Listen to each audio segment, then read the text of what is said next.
Salut et bienvenue les bad copains et les bad copines dans cet épisode spécial de notre marathon Batman, puisque cette semaine, on va vous parler du Batman dessin animé. Ouais, de tous les Batman dessins animés. De tous les Batman dessins animés. Non, on va en oublier plein, parce qu'il y en a plein qu'on n'a pas vu. Mais on va essayer de faire de notre mieux. Je suis Sofiane. Je crois que j'avais une intro pour vous, mais je l'ai oublié. Donc présentez-vous, allez, pour une fois. Bah écoute, je suis le Robin de Sofiane. Ouais, Zoltan, voilà, ravi. Et je suis le Alfred de Sofiane. Ah, c'est mieux. Maxime. Ouais, moi je vais me faire buter par le Joker, c'est pas terrible. Ouais, donc on va parler de tout. Enfin, on va essayer. Hein. On va en sauter quelques-uns. J'ai vu qu'il n'y avait pas le fils de Batman dans la liste. Ouais, je l'ai vu, hein, mais je me souviens plus. Bon. Donc il y en aura quelques-uns. Ouais, après ce qui est intéressant, ça va être de parler aussi de ce côté en fait où il y a une histoire Batman qui existe avec plein d'événements clés. Et en fait, tous les films se placent à un moment précis dans la timeline Batman. Et donc ça va. Tu vois, le fils de Batman, on pourra quand même en parler parce qu'il arrive à un moment particulier de l'histoire où il convertit son fils en Robin, tout ça. Donc ça peut être intéressant aussi, quoi. Ok, donc on en ajoute un à la liste. Non mais en fait on pourra l'évoquer en tout cas. Bah ouais, parce que là on va vraiment faire toute l'histoire du lore Batman, quoi. Ouais. Finalement. Et quel meilleur moyen pour commencer que de se pencher sur la série de 92, la série animée de Batman. Ouais, que j'aimais pas quand j'étais enfant. Que t'aimais pas quand t'étais enfant. Et pourquoi? Alors, tu préférais les Power Rangers? Ouais, déjà, ouais, beaucoup plus. Non, mais en fait, j'ai mis en re-regardant des épisodes pour ce podcast de cette série que j'ai acheté en Blu-ray, donc qui est quand même, voilà, faut. Une fois que t'es adulte, tu te rends compte à quel point c'est beau, à quel point c'est osé, il y a vraiment un style et c'est potentiellement la meilleure incarnation de Batman qu'on a sur l'ensemble du personnage, quoi. Mais en fait, ce qui me dérange, c'est que je trouve qu'il y a une énorme dichotomie entre le ton, qui est un truc hyper adulte, et malheureusement le public visé, quoi. C'est-à-dire que t'as envie que ce soit comme la plupart des films animés sont, mature totalement, tu vois. Et là, et je vois les limites du truc, quoi. Tu vois, les gens meurent pas, enfin, il y a un côté où je suis toujours frustré par me dire, ah là, ils avaient les moyens de faire le truc vraiment parfait, et en fait, ils sont limités parce qu'ils essaient de faire un truc parfait, mais pour les enfants, quoi. Ouais, mais justement, de pousser le bouchon à ce point, d'aller aux limites de ce qu'on peut montrer, ce qu'on peut pas montrer, il y a quand même pour moi, il y a des gens qui meurent, les gens qui sont bloqués avec le rictus du Joker, et de rire, etc., ils sont morts pour moi dans ma tête. Oui. Et de ne pas prendre les enfants pour des cons aussi. Non mais c'est ça, mais peut-être que enfant j'étais peut-être trop con pour apprécier. Non, nous on avait ça, c'était sur France 3, et il y avait Tintin à la même époque. Donc c'était sympa d'avoir des trucs pour enfants qui étaient pas bêtes, quoi. Ah oui, non, ça c'est sûr que comparé à je vais faire mon vieux con. Comparé à ce qu'ils ont aujourd'hui, les gamins, on était bien lotis. Oui, nous aussi on avait des trucs cons, hein, faut pas oublier non plus, quoi. Ce qui est intéressant avec ce que tu disais sur le côté transgressif mais qui l'est pas trop, au final je pense qu'on va pas en parler, mais il y a eu pas mal de problèmes avec la production qui bloquaient en fait avec plein de codes en fait de la télévision, quoi, ne pas montrer de sang, pas montrer des gens qui sont étranglés, des enfants qui sont kidnappés, et ils le font dans la série au final, quoi. Donc il y a quand même des Ouais, non, mais c'est sûr. Ouais, il y a un moment où Gordon se fait tirer dessus, par exemple. Non, mais il y a des trucs, hein. C'est juste que je sens cette. En fait, ça m'a toujours. Mais même aujourd'hui, ça me frustre encore. Juste ce petit truc où je me dis, ils ont une légère bribe et ça me crée un effet que je trouve désagréable. Mais mais elle n'existerait pas, la série, si c'était pas pour les enfants. Ah non, mais c'est sûr. Non, mais après, elle est totalement époque-là, justifiée. Et même les films étaient faits pour des enfants au final. Ouais, alors, de moins en moins, quoi. Enfin, de moins en moins, mais je veux dire à cette époque-là, là on parle d'entre le premier Batman et tout ce qui va se passer, parce que ça dure longtemps la série, donc jusqu'à Forever, jusqu'à Batman et Robin, c'était pour des enfants au final, quoi. Oui, mais bon, il y a quand même une espèce de, je veux dire. C'est vrai que là, l'univers, c'est une prouesse, hein, d'avoir réussi à être sur ce ton-là, en fait, de réussir à parler à la fois aux adultes, aux enfants, pour un programme destiné aux enfants. Enfin, c'est-à-dire que là, je l'ai regardé, j'ai 30 ans, il y a des épisodes que j'ai trouvé extraordinaires, quoi. Vraiment, il y a rien à redire.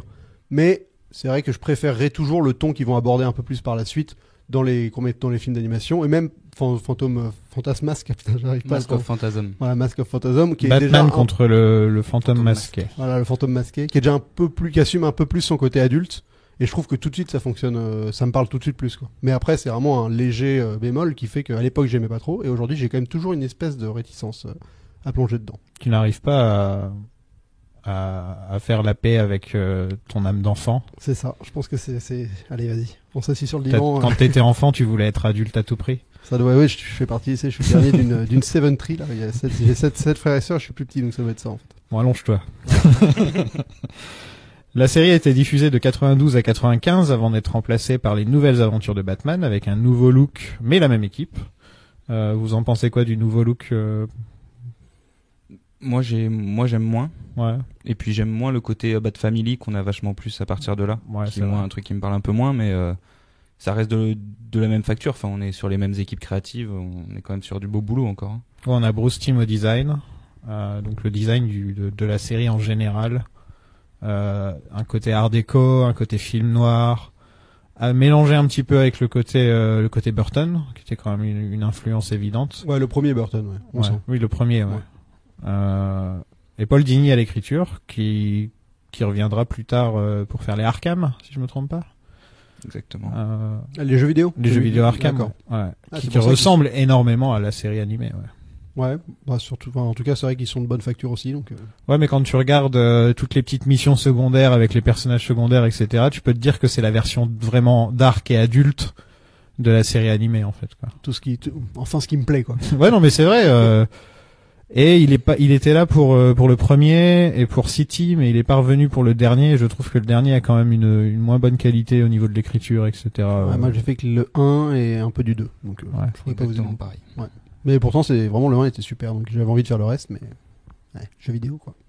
Et d'ailleurs, t'as pas dit ce que t'en pensais de la série animée globalement. Bah moi c'est plus Mask of Phantasm qui est, je pense, mon premier vrai souvenir de Batman parce que je l'avais en cassette gamin et même si je l'ai pas vu vraiment très jeune, c'est un de mes premiers souvenirs et du coup par la suite avec France 3, c'est un de mes premiers souvenirs de dessin animé vraiment marquant quoi. Avec le Spider-Man aussi, mais c'est vraiment le Batman de 92, même si moi j'étais pas né, mais il était diffusé à l'époque où moi je regardais la télé gamin, donc. Un truc, c'est qu'à la même époque, il y avait la série X-Men et la série Spider-Man, et elles sont d'une vraiment moindre facture quand on les regarde de nos jours. Comparé, que ce soit l'animation, que ce soit même scénaristiquement, ça reprend dans les grandes lignes tout ce qui se passe dans les comics. Donc ça c'est bien si tu t'y connais, si t'as pas envie de relire tous les vieux comics, etc. Tu peux regarder ça. C'est une bonne porte d'entrée. Ouais. Mais comparé à la série Batman animée, c'est vraiment. Il y a un monde d'écart. Hein. Ouais.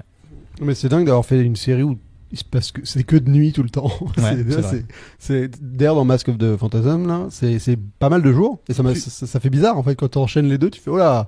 Donc oui, il fait jour quoi. Mais même ce look de Batman, juste son ombre avec les yeux blancs comme ça. Bah d'ailleurs, on pourra parler du générique qui au lieu d'être un générique où on te remonte des scènes de la série avec des explosions et des machins comme la plupart comme X-Men, comme Spider-Man peuvent faire, eux ils te prennent une scène de la série tout simplement avec des mecs qui font péter une banque et Batman se les fait sur le toit et ensuite il y a l'éclair et voilà les flics ils le cherchent et voilà. Il y a même pas de titre d'ailleurs. C'est tout simple et ça fonctionne parce que déjà le design de Batman est super bien quoi en fait.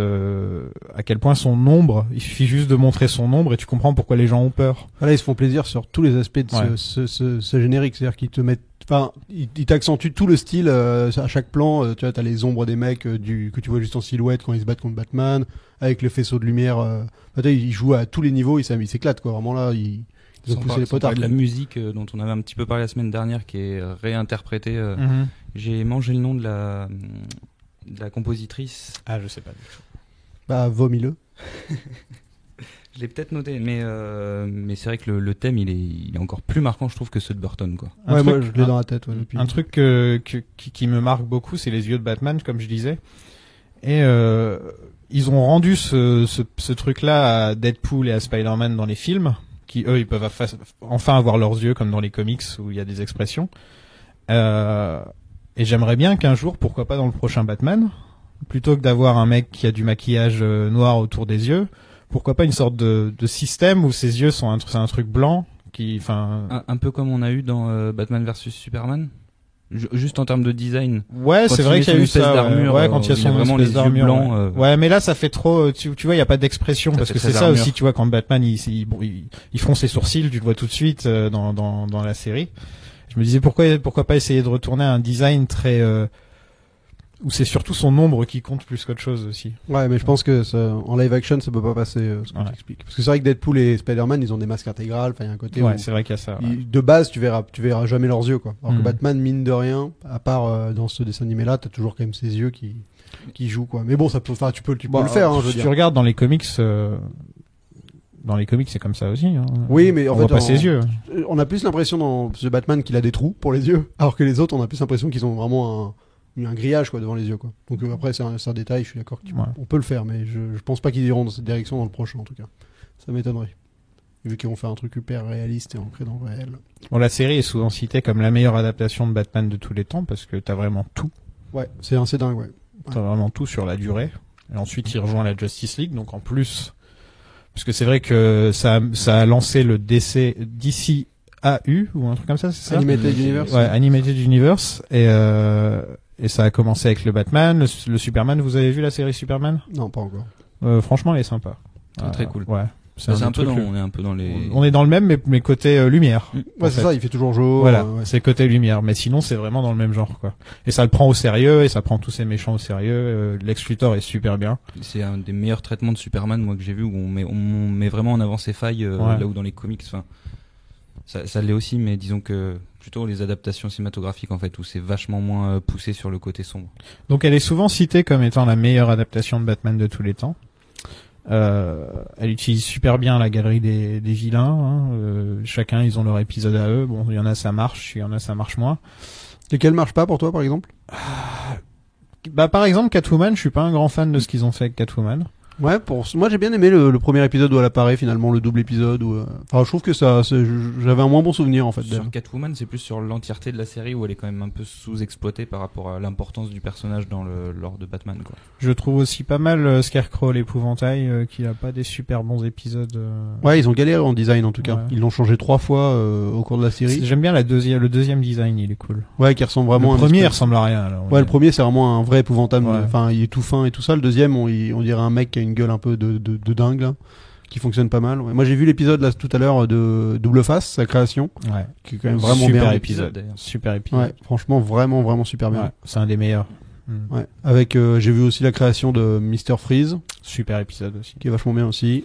Parce qu'avant ça, faut pas oublier que Mr Freeze c'était juste un mec avec un flingue qui faisait de la glace. Ah, c'est eux qui ont créé le côté la femme. Ouais, ils ont tout créé. Ouais. Et c'est un des trucs qui fait que c'est une série réputée comme étant la meilleure adaptation de Batman parce qu'elle a aussi créé des personnages qui sont rentrés dans le lore du personnage et qui sont connus. Surtout Harley Quinn. Ouais. On a Harley Quinn, on a Mr Freeze, on a René Montoya. Exactement. Harvey Bullock, je crois aussi. Ah, Bullock, c'était pas avant? Je suis pas sûr. Ouais. J'ai un petit doute. Ouais, ok. En tout cas, il a un rôle important dans la il a même des épisodes. C'est l'anti-Gordon, quoi. Ouais, il est détestable. Celui qui n'aime pas Batman, quoi. Et moi, j'ai pas vu le pingouin, là, dans tous les épisodes que j'ai revus.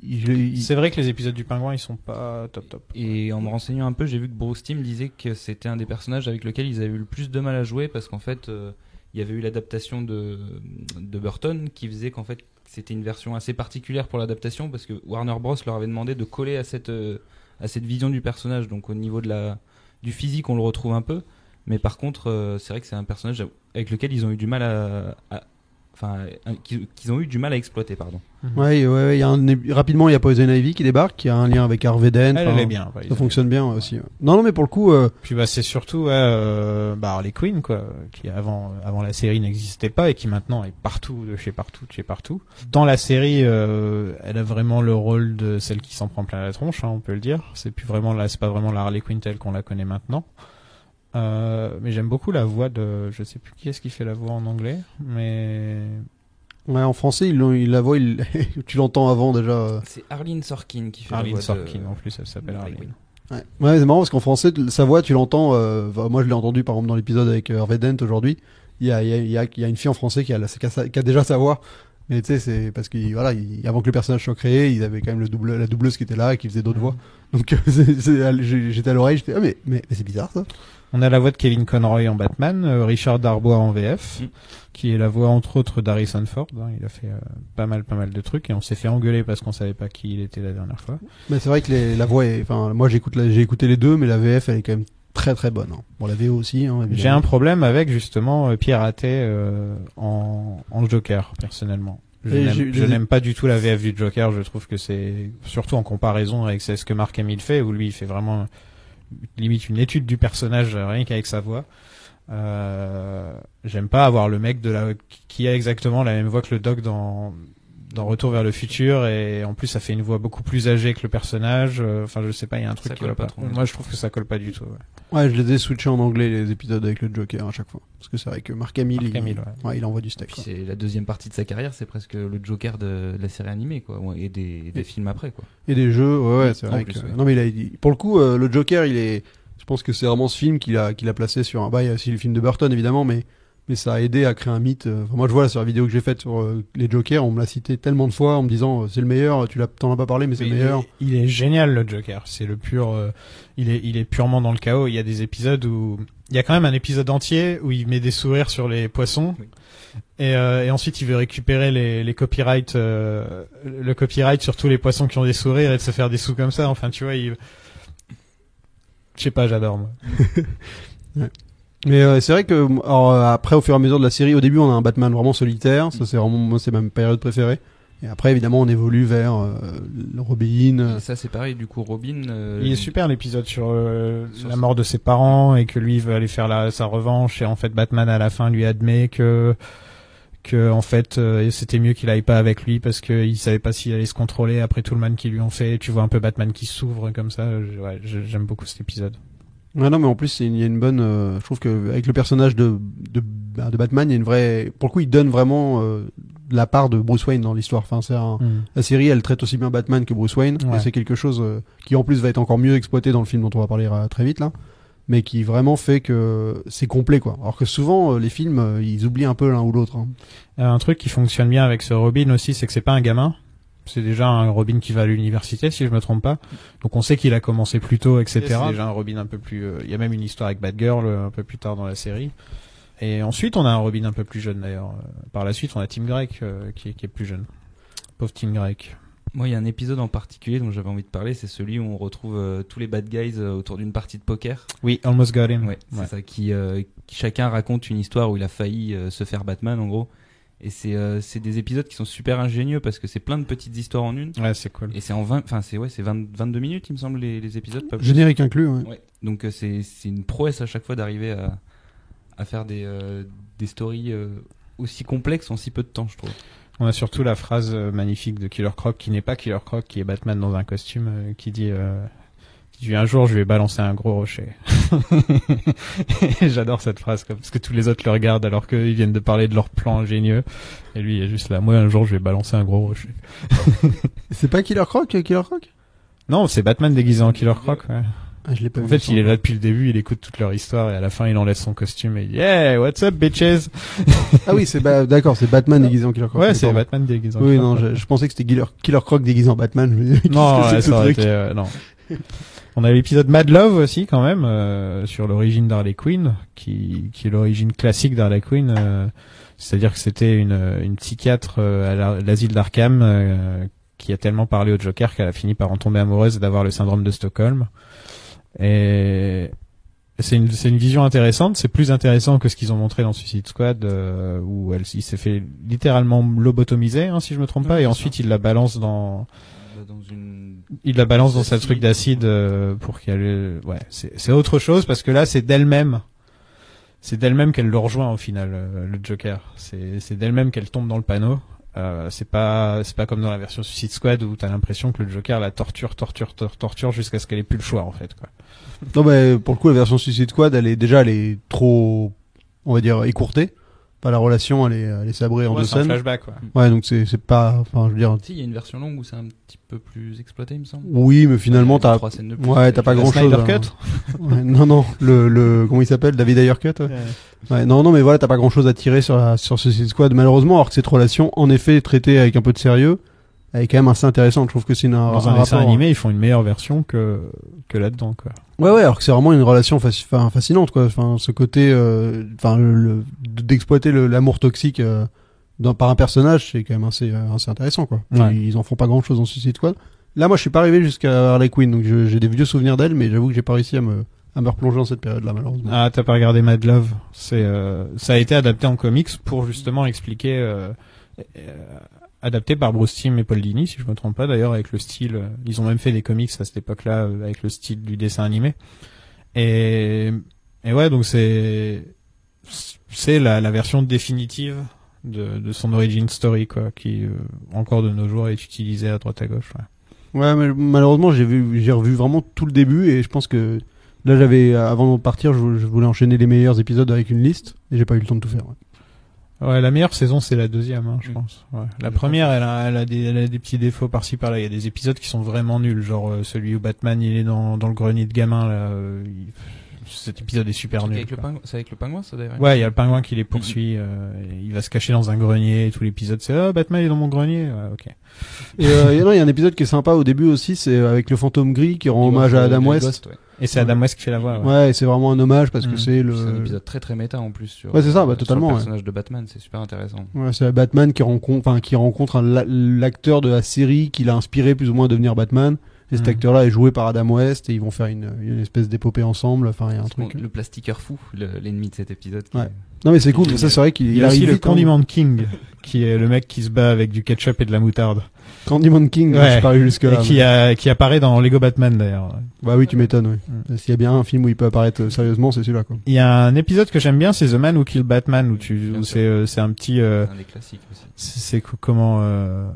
Ouais, un petit. C'est un petit malfrat. Vraiment un tout petit malfrat, vraiment celui qui gère les comptes au final, qui sans faire exprès pousse Batman dans le vide et donc tout le monde pense qu'il a tué Batman et donc dans la pègre ça devient lui le chef, alors que bon il fait pas de mine du tout. Sauf que le Joker est en colère parce qu'il y a quelqu'un qui a tué Batman et donc le Joker fait une sorte de faux enterrement pour Batman avec Harley Quinn qui joue de la trompette et tout. Celui-là c'est un de mes épisodes préférés. En fait, Batman n'est pas mort bien sûr, mais il y a un autre épisode un peu dans ce même style, j'ai mangé le nom. C'est celui où Bruce se réveille et il n'est plus Batman. Oui. C'est un rêve du Madateur, ouais. C'est ça. Ouais. Et c'est le Chapelier Fou qui a fait une sorte de rêve. Et c'est un gros hommage à Vertigo aussi parce qu'ils finissent en haut d'un clocher où il le pousse en haut du clocher et t'as l'impression de regarder la fin de Vertigo. Putain, pour une série pour les gamins, ils vont te faire un énorme hommage à Vertigo que c'est que quand j'ai 32 ans plus tard que je fais hey Ça m'a fait pareil sur Mask of Phantasm avec Citizen Kane. Ah ouais, grave. Que ce soit la musique ou les décors, il y a plein les flashbacks. Ah mais grave, ouais. Bah d'ailleurs, on va peut-être arriver à Mask of the Phantasm. Ouais, vous avez pas d'autres épisodes là comme ça qui vous viennent Si, moi il y a Christmas Christmas with the Joker. Ouais, le deuxième épisode. Ouais, c'est le deuxième d'ailleurs. Ouais. Ou du classique Joker. Ouais, ça c'est. Enfin, moi, c'est des épisodes les plus marquants, quoi, ça. Ouais, moi, celui-là, ça va trop loin pour moi. Ah ouais. Ouais. J'avoue que là, le Joker, il me perd vite. Ce que j'adore avec ce Joker, c'est que c'est un mélange de tous les Jokers qu'on a eu, en tout cas dans les comics et même dans la version cinéma des années 60, et ils se permettent tout en fait avec ce personnage. Bah, il s'échappe de prison en volant sur un sapin dès le début de l'épisode, donc à partir de là, tu sais que oui. Il y a un super décalage entre lui, c'est un Looney Tunes de toute façon. Il pourrait être très bien à côté de Bugs Bunny, ça passe tranquille quoi, ce Joker. Ouais. Mais du coup, les créateurs de la série avaient demandé donc à toutes les équipes créatives qui bossaient dessus de se lâcher sur ce personnage, qui pouvait faire ce qu'il voulait en fait pour décaler avec le ton très sombre et très très sérieux en fait de Batman et des autres méchants, où il y a beaucoup la pègre aussi qui est vachement importante dans la série. Mais très inquiétant par moment quand même, parce que ça reste quand même Mark Hamill qui fait sa voix quand il veut faire peur, il fait peur quoi. Par exemple dans le retour du Joker, on en parlera, putain, c'est pas le Joker de la série animée, il fait vraiment flipper quoi. Ouais, vous en parlerez, je l'ai pas vu. Donc passons à Batman contre le fantôme masqué. Avec du bon logo Warner, avec Bugs Bunny et tout, ça fait plaisir. Ouais. Il revient souvent Bugs Bunny dans les intros de films Batman, logiquement. Oui, animé. Warner animation. Ouais. La musique du générique en mode cœur de l'armée rouge, plutôt sympa quand même. Ouais, moi je vais le dire tout de suite, je pense que après l'avoir revu, je pense que c'est vraiment un des meilleurs films Batman. Une des meilleures adaptations, c'est clair. En fait, c'est le meilleur film sur Bruce Wayne.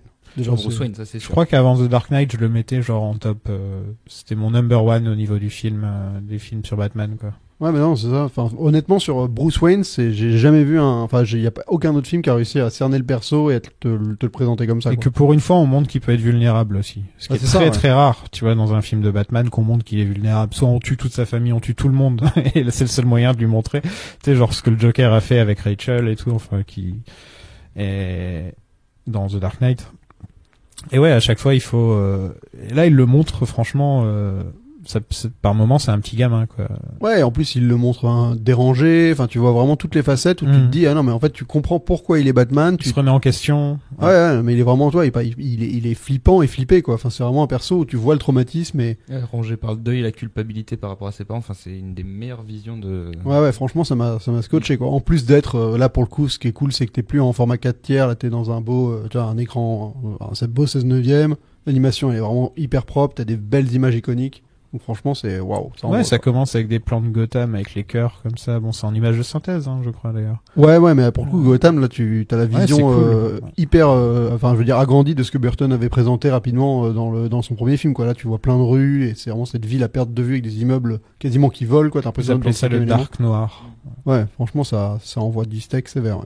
Et le film il commence tout de suite en plus avec Batman qui fait une rentrée à la Batman, quoi, qui débarque en défonçant une fenêtre et qui se fait tous les mafieux de la pièce. Et c'est dans Year One qu'il y a une scène un peu similaire, si je me trompe pas d'ailleurs.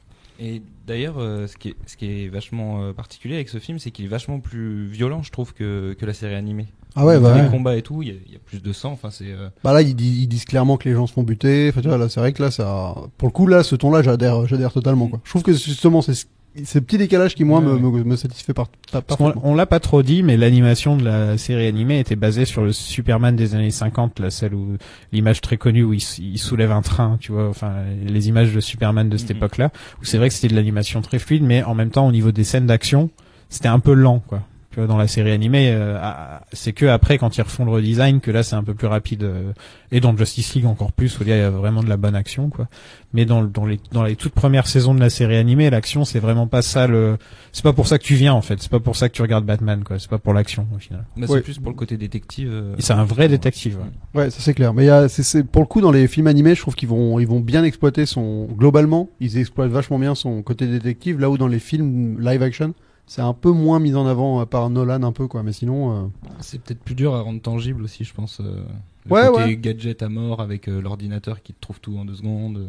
Ouais, mais c'est surtout qu'il le laisse enquêter seul aussi beaucoup. Enfin, je trouve qu'il y a beaucoup de films qui se permettent ça, quoi, de au moins commencer par Batman enquête, quoi. Alors que les films live, c'est, bah tu vois, par exemple les 2 Schumacher prochains, il va jamais enquêter. Les Burton, il enquête pas vraiment non plus. Il réagit plus qu'autre chose. Ouais, voilà, tu vois. Et parce que il se concentre pas vraiment sur Batman à chaque fois, quoi. Alors que là, bah oui, si, c'est le perso, quoi. J'aime beaucoup le design du fantôme. Franchement, c'est un des trucs cool du film. Dire un peu Doctor Doom, ouais. Ouais, c'est vrai. Il y a un peu de ça. Ouais.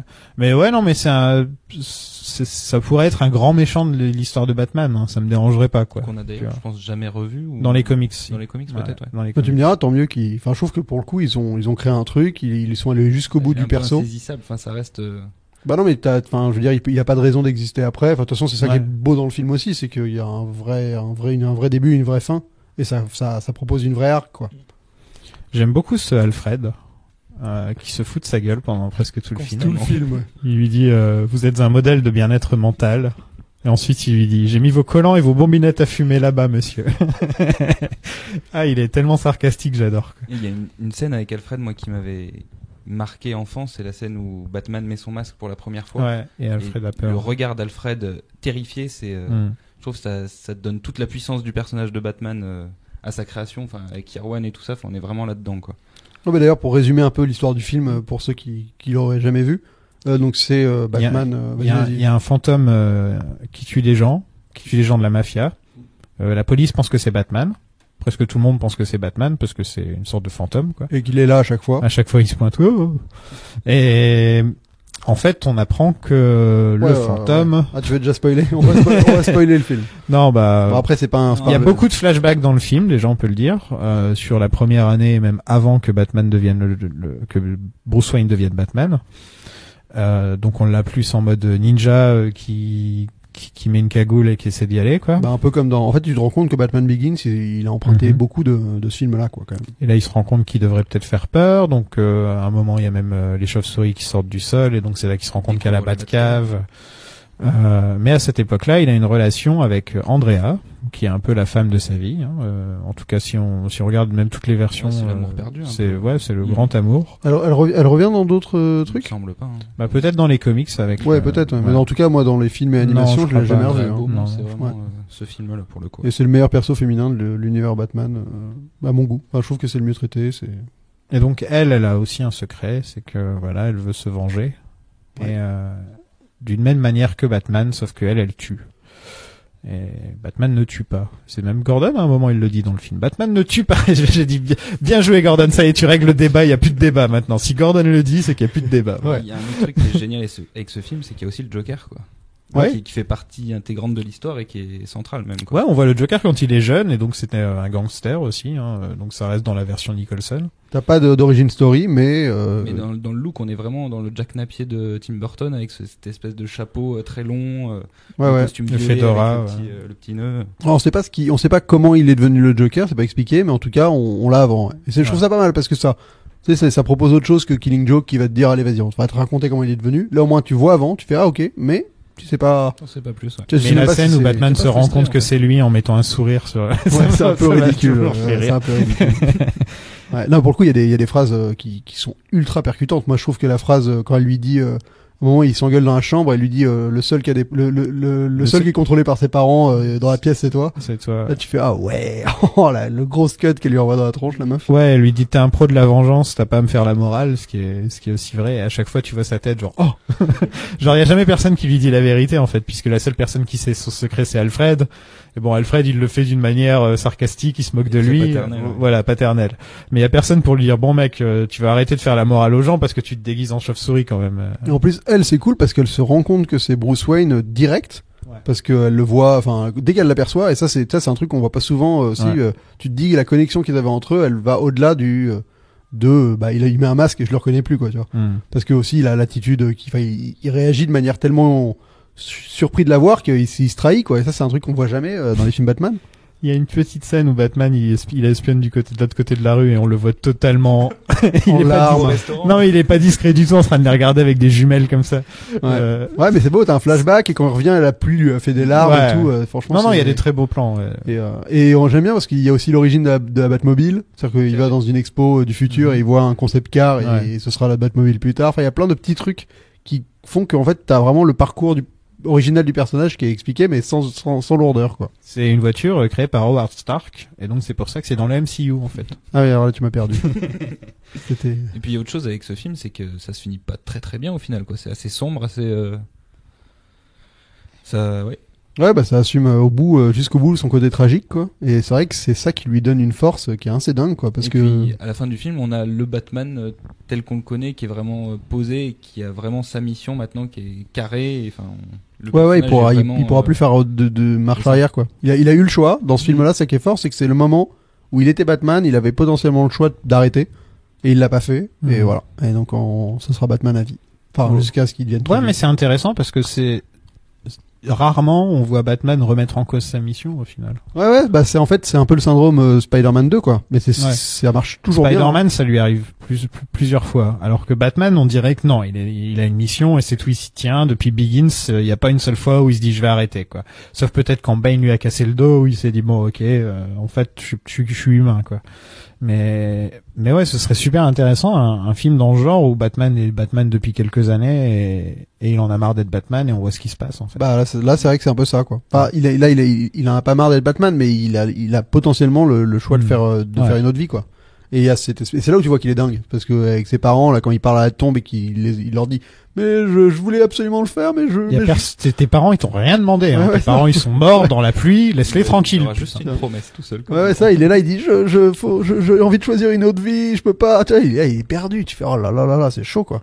Et c'est vrai que c'est fort. Ouais, elle arrive, elle dit mais tes parents m'ont envoyé et tout. Putain. Ah, pas mal. Bonne phrase. Elle a que des punchlines qui renvoient du stuff. Elle est très bien, Andrea. Franchement, c'est un très bon personnage. Ouais, il y a Harvey Dent aussi qui la dragouille un peu, je crois, c'est ça. Ah non, c'est pas Harvey Dent, c'est un autre mec, justement. Arthur, Ouais. Il ressemble un peu au design d'Harvey Dent dans la série, mais avant qu'il revienne. Enfin, je trouve qu'il a un peu, mais oui, c'est pas du tout Harvey Dent, autant pour moi. Et puis on en parlait un peu tout à l'heure, mais c'est un film qui est hyper référencé. Il y a Citizen Kane, il y a même le combat final était un peu de Godzilla et de King Kong. Enfin, il y a tout ça qui revient un peu avec la ville miniature avec ils se battent façon kaiju là, Joker versus Batman dans une ville miniature. Ça m'a fait rire.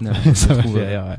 Moi j'avoue que ça va un peu loin. À la fin je lâche un peu, mais parce que je trouve que ça dénote avec tout le reste du film qui est hyper psychologique, on va dire. Et la fin c'est vraiment juste non mais on voulait faire se battre quand même. Donc il y a un combat de 20 minutes qui est cool dans un décor qui est génial, quoi. Le côté ouais, j'aime bien. Ouais. Ça va bien avec le Joker aussi. Ouais, ça, ouais, l'exposition de la ville du futur, et en plus ça devient le repère du Joker, alors que c'est là où s'imaginer entre guillemets vivre Andrea et Bruce. Enfin, il y a plein de liens à faire qui sont vachement cool. Il a une femme robot aussi. Ouais, qui peut se mettre à se battre. Ouais, mais qui coupe le salami. Et j'aime bien, à un moment, il a le choix entre un couteau et un salami, et il va la taper avec le salami. Le Joker, ça passe, quoi, je trouve. Ouais, moi c'est pas moi j'avoue que j'ai pas une affection particulière pour ce Joker, mais bon. C'est la même version que la version Arkham. Ouais, mais que je trouve, parce que justement, il est plus cruel. Enfin, je trouve que la version d'Arkham, elle est flippante, quoi. Ouais, voilà, c'est la version plus 18, quoi. Ouais. Mais je trouve que ça passe toujours mieux pour le Joker quand tu passes le cap de pas le trouver rigolo, quoi. Enfin, tu vois, il pourrait être rigolo, mais en fait, vu qu'il bute des gens et que c'est horrible, il est pas drôle, quoi. Alors que là, il arrive à te faire rire, quasiment, quoi. Enfin, tu vois, la preuve, avec ton salami, ça t'a fait marrer. Bah oui. Bah non, mais c'est pas le même genre de Joker. Non. Ouais. Par la suite, on a eu un film sur Mr. Freeze, vous l'avez vu? Ah non. Sub-Zero. Non, je peux pas regarder. Bah, c'est à peu près le même. Jeune, mais c'est à peu près comme l'épisode, c'est sur son histoire et parce qu'ils avaient gagné un Emmy pour cet épisode en fait. D'accord. Art of Ice et donc ils ont décidé d'en faire un film en fait, quoi. D'accord. Bon, après, je trouve que l'épisode, il suffit à lui, enfin, il raconte très bien l'histoire, hein, c'est pas non plus... C'est un film très triste. Ouais, bah, de toute façon, son histoire, elle est quand même vraiment triste. Ouais. Elle sera reprise quasi à l'identique aussi, dans le film de Schumacher, hein, finalement. Est-ce que vous avez vu World's Finest? Je crois pas. Non. C'est la rencontre entre Batman et Superman. Ouais. J'avais lu en comics, mais pas la version animée, en tout cas. Là, le Batman de la version animée et le Superman de la version animée. Donc, le premier gros crossover. Après, il y aura la Justice League, il y aura tout ça. Mais le premier gros crossover, c'était entre Batman et Superman. Et laissez-moi vous dire un truc. Bah, c'est autre chose que Batman v Superman, les gars, hein. Ça commence à tirer. C'est trop bien. Non, franchement, c'est un super. Il y a Lex Luthor et il y a Joker qui font équipe. Et donc, Batman et Superman se retrouvent. Mais ils s'aiment pas au début. Ils sont pas obligés de se foutre sur la gueule, hein. Superman sait tout de suite que c'est Bruce parce qu'il peut regarder à travers son truc. Mais par contre, la façon dont Bruce il met un petit capteur sur la cape de Superman et il se met à le suivre. Et quand Superman est chez lui, il regarde par la fenêtre et il y a Batman qui lui fait coucou, comme ça. Moi, je trouve que leur relation, dans les films d'animation, elle est super bien traitée parce que ils sont jamais en mode pote. Ils ont toujours ce côté genre. Il y a une vraie dualité. Ouais. Enfin, il y a vraiment ce côté genre. En fait, on saura jamais qui est le plus fort. Enfin, genre, toi, t'es plus fort parce que t'es Superman, mais en fait, tu l'es pas vraiment. C'est comme quand t'es pote avec quelqu'un et tu partages pas le même avis politique. Tu sais, c'est un peu ce même genre de délire, en fait, quoi. Ouais, parce qu'en plus, c'est vrai qu'ils ont pas, enfin, pour le coup, il y a vraiment un conflit idéologique que malheureusement, il y a pas du tout dans le film Batman vs Superman. C'est un peu le problème du film. C'est que les deux veulent la même chose, mais ils se sont pas parlé avant. Martha! Ils ont pas discuté 5 minutes autour d'une table. Ouais, non, mais c'est ça, enfin, c'est le problème du film, hein, c'est que les deux veulent exactement la même chose, quoi. Alors que dans les animés, c'est quand même pas la même, quoi. Il y a vraiment cette espèce de truc. Bah ouais, bah après, bon, finalement, c'est deux justiciers, mais je trouve qu'ils ont une alchimie qui fonctionne bien parce qu'ils sont jamais vraiment potes, quoi. Et au final, c'est ce qui marche avec la Justice League, c'est que t'as Flash qui apporte une dynamique totalement différente parce que c'est genre le gamin hyperactif qui fait chier tout le monde. T'as, tu vois, Wonder Woman qui est un peu la guerrière solennelle qui ressemble un peu à Superman sur un aspect, mais c'est moins torturé. Et il y a une alchimie qui fonctionne bien, quoi. Un peu comme dans les Avengers finalement, mais le groupe, il est pas devenu culte pour rien, quoi. Enfin, c'est vraiment. Non, ouais, carrément. Il y a juste Cyborg qui sert à rien. Mais... Il est pas dedans encore. Il est pas dedans. Oui, non, mais je veux dire à terme. Ah, dans Justice League. Ouais. Non, là, vas-y. Il y a quoi d'autre dans Justice Finest? World's Finest. World's Finest, pardon. C'était le nom des comics à l'époque, Batman et Superman, en fait. Ah oui, il y a Bruce qui drague Lois. Et je crois qu'ils ont des rencarts et tout. Enfin, si je me trompe pas. Ouais, si je me trompe pas, il y a des rencarts, enfin, tu vois. Donc ça joue aussi sur le côté Clark Kent, le journaliste, qui doit interviewer Bruce Wayne. Il y a tout ça. Après, moi, ça fait très longtemps que je l'ai pas vu, mais je sais que j'aimais bien me le regarder de temps en temps. Donc... I am vengeance. I am the night. I am Batman.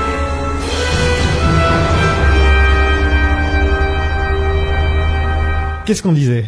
Bah écoute, tu nous disais, on était sur World's Finest. Ouais, sur machin qui draguait Lois et tout ça. Ouais, mais un truc aussi à se dire, c'est que c'était super rare ce genre de truc de séries animées comme ça qui se rencontrent et même que ça mène à Justice League. Justice League, il y a eu Batman Beyond avant, il y a eu Static Shock, il y a eu la série Superman. En gros, il y a eu le MCU mais version animée, quoi. Ils ont, avant qu'il y ait Iron Man, Avengers et tout ça, il y a eu techniquement à la télé plusieurs séries qui menaient à Justice League, quoi. Et c'est marrant qu'ils aient pas réussi à s'inspirer de ça pour faire un bon univers cinématographique. Tu prends Bruce Timm, tu prends Paul Dini, et voilà, tu leur dis faites-moi un truc. Mais je sais pas si au cinéma ça passe aussi bien. C'est peut-être aussi ça. Hein. Ouais, parce qu'après c'est vrai qu'ils ont, je veux dire, là ils refont un peu ça avec toutes les séries d'ici sur la CW où ils arrivent à créer différents trucs, à créer des énormes crossovers et tout. Donc c'est peut-être qu'il y a en série. C'est quand même vachement plus bancal dans la façon dont c'est mis en place en tout cas. Ouais. Ouais. Toi tu suis ce... Non, de loin. J'ai pas regardé ça depuis des années vraiment, mais. À l'époque, je regardais Smallville, tu vois.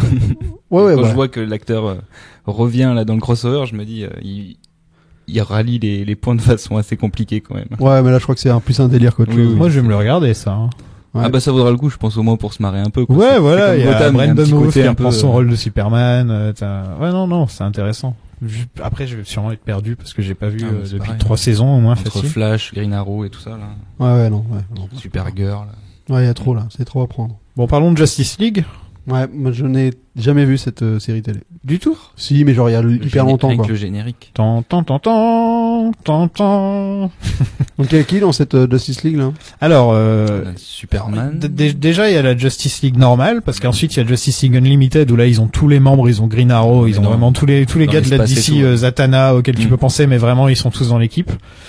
Dans la première version, ils ont Superman, Batman, Wonder Woman, Flash version pas Barry Allen, mais version comment il s'appelle déjà?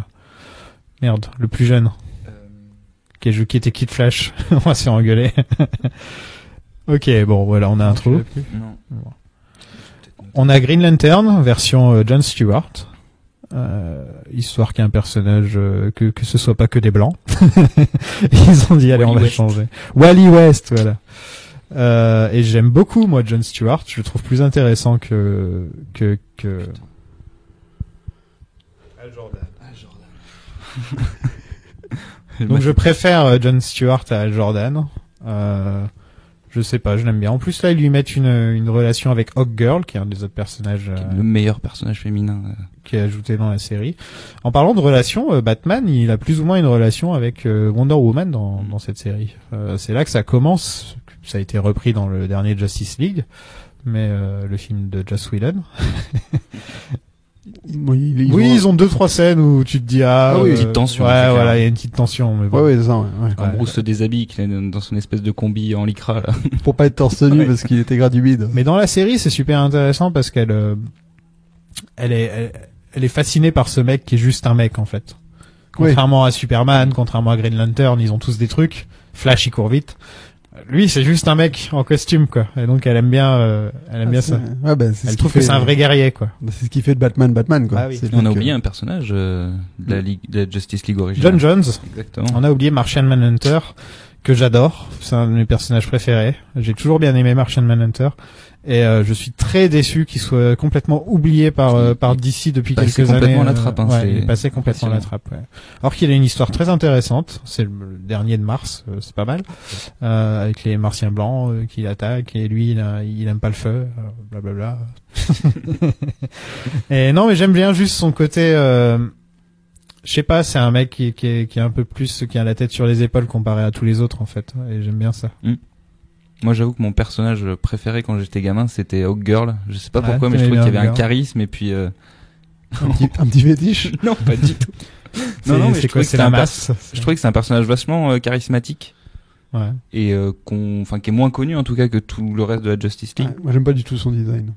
Ah ouais. Ouais, justement, c'est ce design-là que j'adore, quoi. Ouais, moi, j'aime pas trop. Mais juste comme ça, quoi. Mais même Hawkman. Bah pareil, hein, beaucoup moins. En fait, les hommes oiseaux, je sais plus comment on l'appelle. Ah, c'est Hawkman, je crois. Hein. Ouais, non, pas dans la série, c'est un salaud. C'est un gros salaud. Mais sinon, il y avait Lex Luthor qui revenait tout le temps. Lex Luthor qui ensuite faisait les Legion of Doom avec Gorilla Grodd, enfin même au niveau des méchants, ils avaient tous les meilleurs méchants possibles. Il y a un panel de méchants qui est assez impressionnant. Il y a 1 ou 2 épisodes avec le Joker où il vient, il fout la merde, voilà quoi. Et ça suit, c'est vraiment une continuité de la série animée, alors que tu pourrais te dire la série animée elle est beaucoup plus film noir, cinéma, comme ça, mais c'est quand même une continuité quoi. Ouais. Et on reste dans un ton hyper mature quoi, qui est aussi ouais. Prennent pas les enfants pour des cons. Ouais, c'est ça qui est cool justement quoi. Et entre temps, il y a eu Batman Beyond, c'est ça?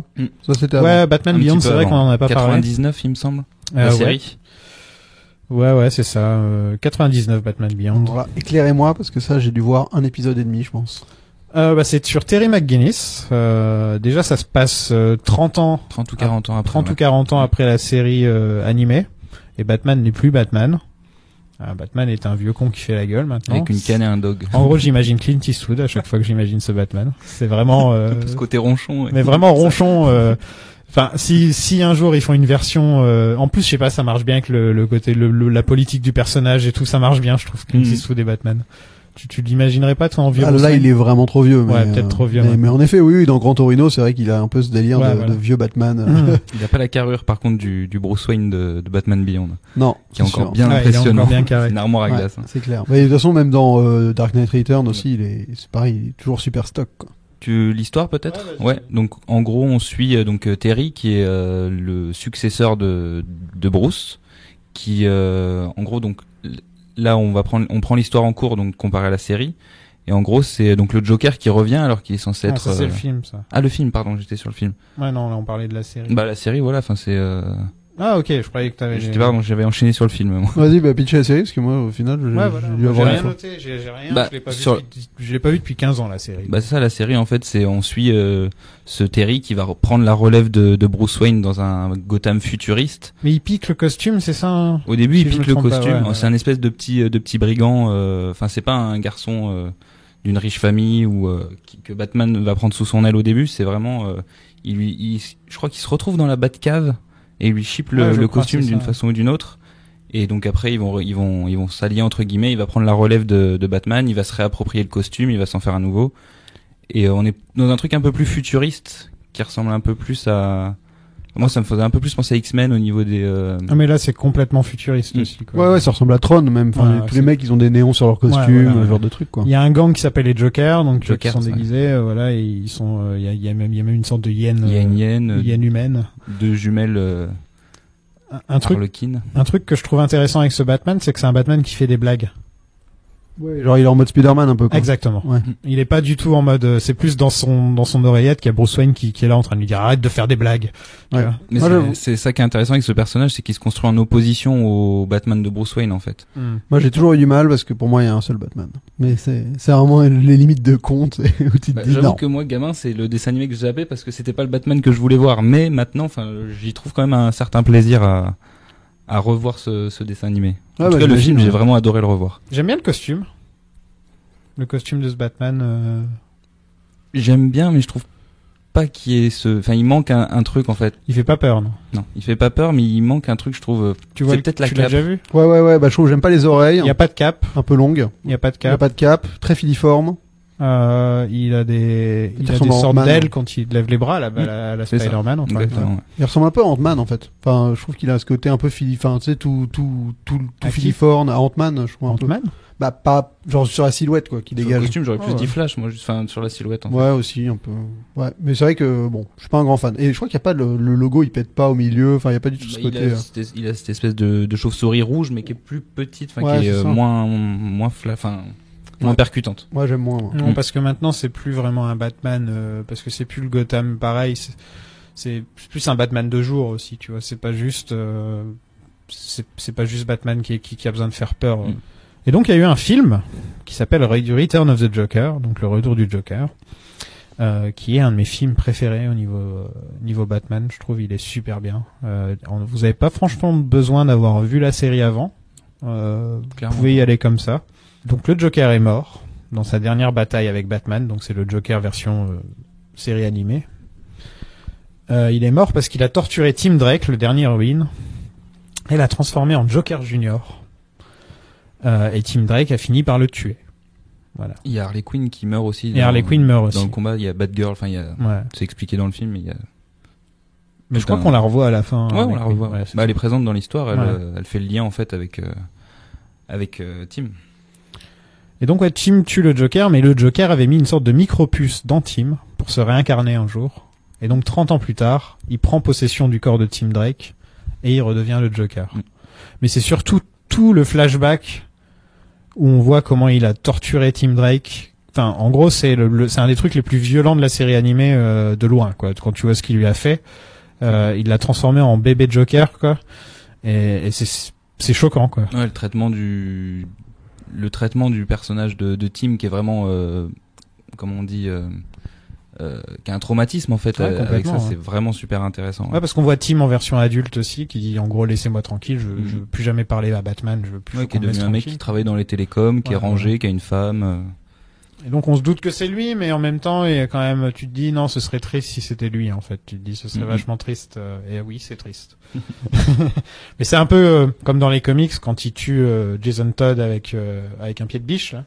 Ouais. Bah c'est un peu la version animée en fait de ça. Ouais, même si ça reviendra après dans d'autres films, en effet, mais bah dans Red Hood par exemple. Ouais, non, mais je parle de la version animée du DC AU de Justice League. C'est ce trauma que Batman va subir, qui est que un de ses Robins va se faire maltraiter, quoi. Voilà. Ouais. Pire que maltraiter, ouais. Et donc Terry McGinnis arrive à combattre le Joker en se moquant de lui. C'est ce qu'on disait justement. Et en faisant l'inverse de ce que Batman faisait, c'est-à-dire que Batman ne riait jamais à ses blagues. Lui, il lui dit tes blagues, elles sont nulles à chier, mec. Et donc le Joker, il s'énerve encore plus. Et c'est comme ça qu'il arrive à le vaincre, en fait. Et donc c'est une version vraiment très originale de comment vaincre le Joker au final. Et une version que le vrai Batman ne ferait jamais. Mais c'est triste, parce que s'il faisait juste ça, il pourrait le battre, mais vraiment à chaque fois super facilement, quoi. Ouais, il joue son jeu, en fait. Voilà, il joue dans le jeu. Intéressant, ouais. Je l'ai pas vu moi malheureusement, mais ça m'a donné. Non, mais franchement, il vaut le coup d'œil si parmi vous l'avez pas vu. Ouais. Non, mais j'avais envie, c'est juste que il y a des fois on n'a pas le temps de tout faire malheureusement. Ah non, là on avait beaucoup de trucs à regarder là en une semaine, même pas une semaine parce qu'on enregistre assez tôt donc. Ouais. Mais bon. Parce qu'après, c'est vrai qu'il y a encore du film qui suit, quoi. Parlons de la Justice League un petit peu. Et comment ils arrivent à rester fidèles au personnage tout en le mettant dans un monde super coloré. Et ça, je trouve ça super intéressant. Et ouais, ils arrivent tout le temps à garder le côté dark de Batman. D'ailleurs, les autres se moquent un peu de lui régulièrement. Tu devrais vraiment regarder Justice League, franchement. Ouais, je vais. Ils arrivent à très bien utiliser tous les personnages. Non, mais j'en ai vu un des épisodes, mais c'est vrai que c'était il y a trop longtemps pour avoir et là j'ai pas eu le temps enfin il y a tellement de trucs à regarder. C'est vrai qu'il y a une cohérence globale qui ressort de tout ça, alors qu'on pioche dans des personnages vachement différents et. Ouais, c'est marrant, moi il y a un gimmick qu'ils exploitent mais quasiment à chaque épisode, c'est Batman qui disparaît au milieu d'une phrase. C'est vrai que dans la série animée, il le fait mais à chaque fois, quoi. Et en film, ça reviendra avec les Nolan, mais c'est vrai qu'avant on l'avait pas trop. Même dans Year One aussi, il le fait. Ouais, il le fait vraiment dans tous les animés, ils le font, quoi. C'est vraiment le gimmick de. C'est que dans les Burton et Schumacher, je pense pas. Il y a pas un moment où même dans les Burton, on voit tellement peu avec Gordon en même temps. C'est souvent un truc qu'il fait à Gordon, quoi. Ouais, mais il le fait un peu à tout le monde, hein, finalement. Ouais. Mais c'est vrai que oui, il le fait avec les gens avec qui il a une discussion, qui est soit Catwoman, soit Gordon. Et il y a la blague de merde dans Justice League où il y a que Flash qui reste et qui dit oh ils sont tous partis. Je m'en souviens plus. Ah si, putain. Je ne m'en souviens plus. Passons à 2008 et à Gotham Knight qui était un petit peu la version Animatrix de Batman. Ou Animatrix, si vous connaissez pas, c'était quoi? Il y en avait 9, 12 je crois, hein. 12. Bon allez, on va dire 11. Ouais. Voilà. Ouais, une série de courts-métrages. Une dizaine, une série de courts-métrages juste basée sur l'univers de Matrix avec chaque court-métrage était fait par un artiste différent. Ouais. Et là c'est un peu le même concept. C'est le même concept, ouais. Sauf qu'il y en a pas autant, je crois qu'il y en a que 5 ou 4 des histoires. Je sais plus du tout. Ouais. En tout cas, je sais que moi j'aime beaucoup le premier qui est des gamins qui racontent parce qu'en fait on va dire une histoire qu'ils ont eu avec Batman, mais à chaque fois 6. Et à chaque fois ils le racontent Batman est soit un espèce de démon, soit un robot. Enfin, tu vois, c'est vraiment une vision différente. Ouais, une vision d'enfant sur ce personnage mystique que personne n'arrive à vraiment cerner. Genre mais non, tu vois, genre mais non, c'est pas du tout ça, c'est comme ça Batman, tu vois. Et ça c'est vrai que c'est un segment que j'aime beaucoup. Après il y a du Batman c'est un robot et tout. Ouais, c'est ça, ouais. Et il raconte l'histoire et tu vois comment il arrête les méchants mais en étant un robot, en étant un vampire. D'ailleurs, parlons du fait que c'est lié à Batman Begins et The Dark Knight, en fait, c'est dans le même univers que j'en avais aucune idée avant de. Oui, c'est dans le même univers, c'est le même Batman, c'est le Batman de Christian Bale en fait. Ah d'accord. Ouais. C'est pour ça qu'il y a Scarecrow, il y a Scarecrow, on voit aussi Killer Croc, je crois dans le film. Ouais. Il y a l'épouvantail aussi. Voilà, c'est l'épouvantail surtout qui est le premier lien où comme quoi il vit dans les égouts où je sais plus. Ça fait très longtemps que je les ai pas vus. Ah ouais, j'avais pas du tout fait gaffe à ça. Si, elle s'est sortie en même temps que The Dark Knight ou une semaine avant. On a aussi Maroni qui est présent. Ouais, mais qui est pas dans les films de Nolan. Si, il y a Maroni. Si, Maroni. Dans le il jouait par Eric Roberts. C'est pas Falcon? Non. Ah bon, vous êtes sûr? Parce que si t'as raison, c'est Falcon. Dans Begins, c'est Falcon. Dans The Dark Knight, c'est Maroni. C'est ça. Ah oui, c'est vrai, on le voit, il apparaît. Oui, il se fait jeter par une. Puis on a aussi il se casse la jambe, ensuite double face le tue. Ouais. Oui, c'est vrai, exactement. Et du coup, dans cette série, on a aussi Lucius Fox qui est présent, qui est vraiment la personne qui aide Batman à faire ses gadgets. Ouais, c'est son cul dans le monde. Ouais. Ah d'accord, je savais pas. C'est intéressant. C'est vrai que. C'est marrant qu'il y ait eu un gouffre d'ailleurs en termes de film d'animation entre Batman. Parce qu'il y en a Justice League a duré longtemps. Ouais, c'est ça. Et ensuite, voilà, je crois que Justice League a eu 4-5 saisons, hein, quand même. 5. Entre Unlimited et... Ouais. En tout, je crois que c'est peut-être même 7. Mais non, pas 7. Il y a aussi eu le problème des films de Schumacher qu'on... Ouais, voilà, donc ils ont gardé ce monde fermé, animé, où ils se disaient au moins tous les personnages peuvent se rejoindre, on va peut-être continuer en faisant une série, etc. Et au bout d'un moment, la Warner Bros. A dit non, maintenant on va faire des films. Et donc ils ont fait Under the Red Hood. Ouais. Qui est un peu le premier de la liste du comeback de DC. Ouais, bah ça, il est intéressant celui-là aussi. Je l'ai vu il y a pas longtemps. Donc ça raconte un événement important du lore Batman, qui est donc le Joker qui tue Jason Todd. Mm-hmm. Et un personnage qui débarque dans Gotham, qui est donc le Red Hood. Donc le Red Hood, pour le lore de Gotham, c'est un criminel, en fait, c'est qui se passe de... Ouais, c'est ça, c'est un attirail de criminel qui se passe de personne en personne. Ça a été le Joker. Ouais. Voilà, le Joker, normalement, a été le Red Hood, dans les versions. Hood, en tout cas, ouais. A été un des Red Hood. Et donc là, il y a un nouveau Red Hood qui débarque, qui commence à foutre le bordel et à prendre le pouvoir par rapport à Black Mask ou à Blackface, Blackface. À Black Mask. Ne loupe pas là-dessus. Le plus problématique des vilains de Gotham. Ah non, moi je travaille pas avec ce mec, hein. Donc Black Mask. Et évidemment, on va découvrir qu'en fait c'est Jason Todd qui a été ressuscité. Il sera joué par Ewan McGregor d'ailleurs dans Birds of Prey. Ouais, mais on l'a pas vu avec le masque. Ouais, on l'a pas vu avec le masque. Ouais. Et donc il va être ressuscité par Ra's al Ghul, Jason Todd. Ouais. Ouais, écoute, le film est bien parce qu'il a vraiment ce côté, on va dire, violent et un peu sérieux et qui met Batman en face on va dire, d'un échec. Après, on rentre dans le moment où le lore Batman commence à prendre pas mal de place et je trouve que c'est jamais forcément là où je trouve le Batman au mieux, quoi.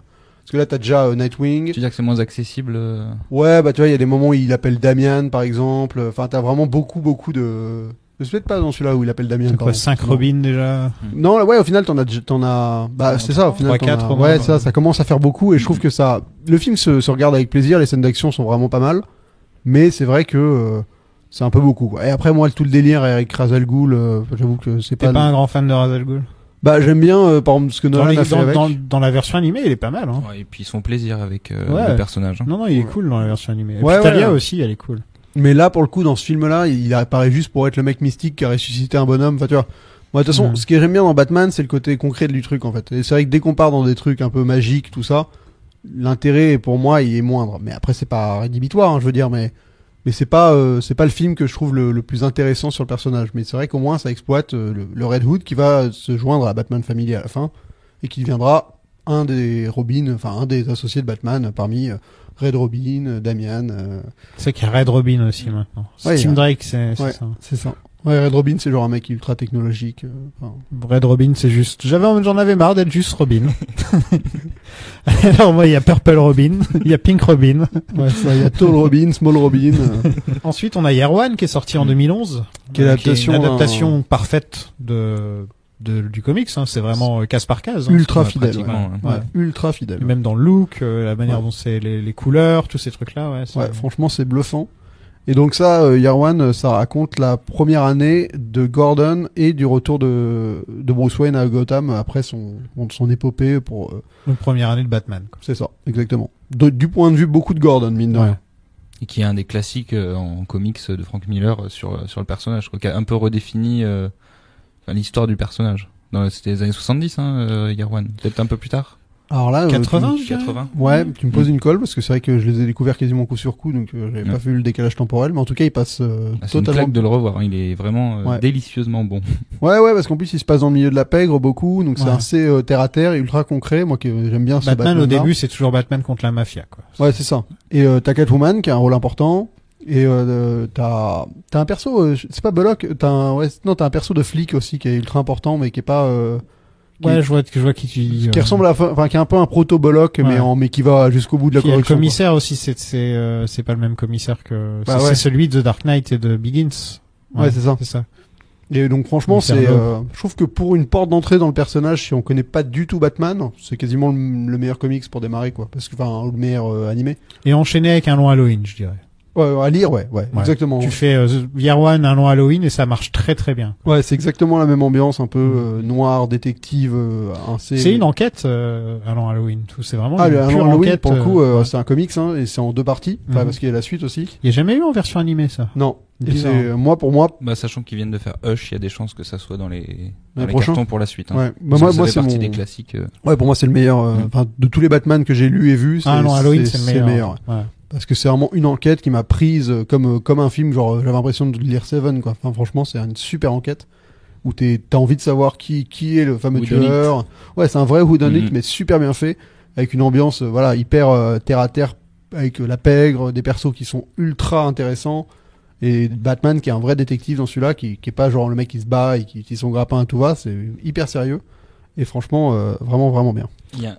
Il y a un truc qui est marrant avec Year One, c'est au niveau du doublage. Je sais pas si vous avez fait gaffe, mais du coup Bruce Wayne, il est doublé par Benjamin McKenzie, qui fait dans la série Gotham Gordon. Et Gordon, c'est Bryan Cranston qui le fait dans Year One. Oui, c'est vrai. Cranston, c'est un très bon casting pour Gordon. Ouais, c'est vrai. Ouais. C'est vrai que ça aurait été un bon. Parce que le personnage principal dans Year One, pas Bryan Cranston du coup, mais commissaire Gordon.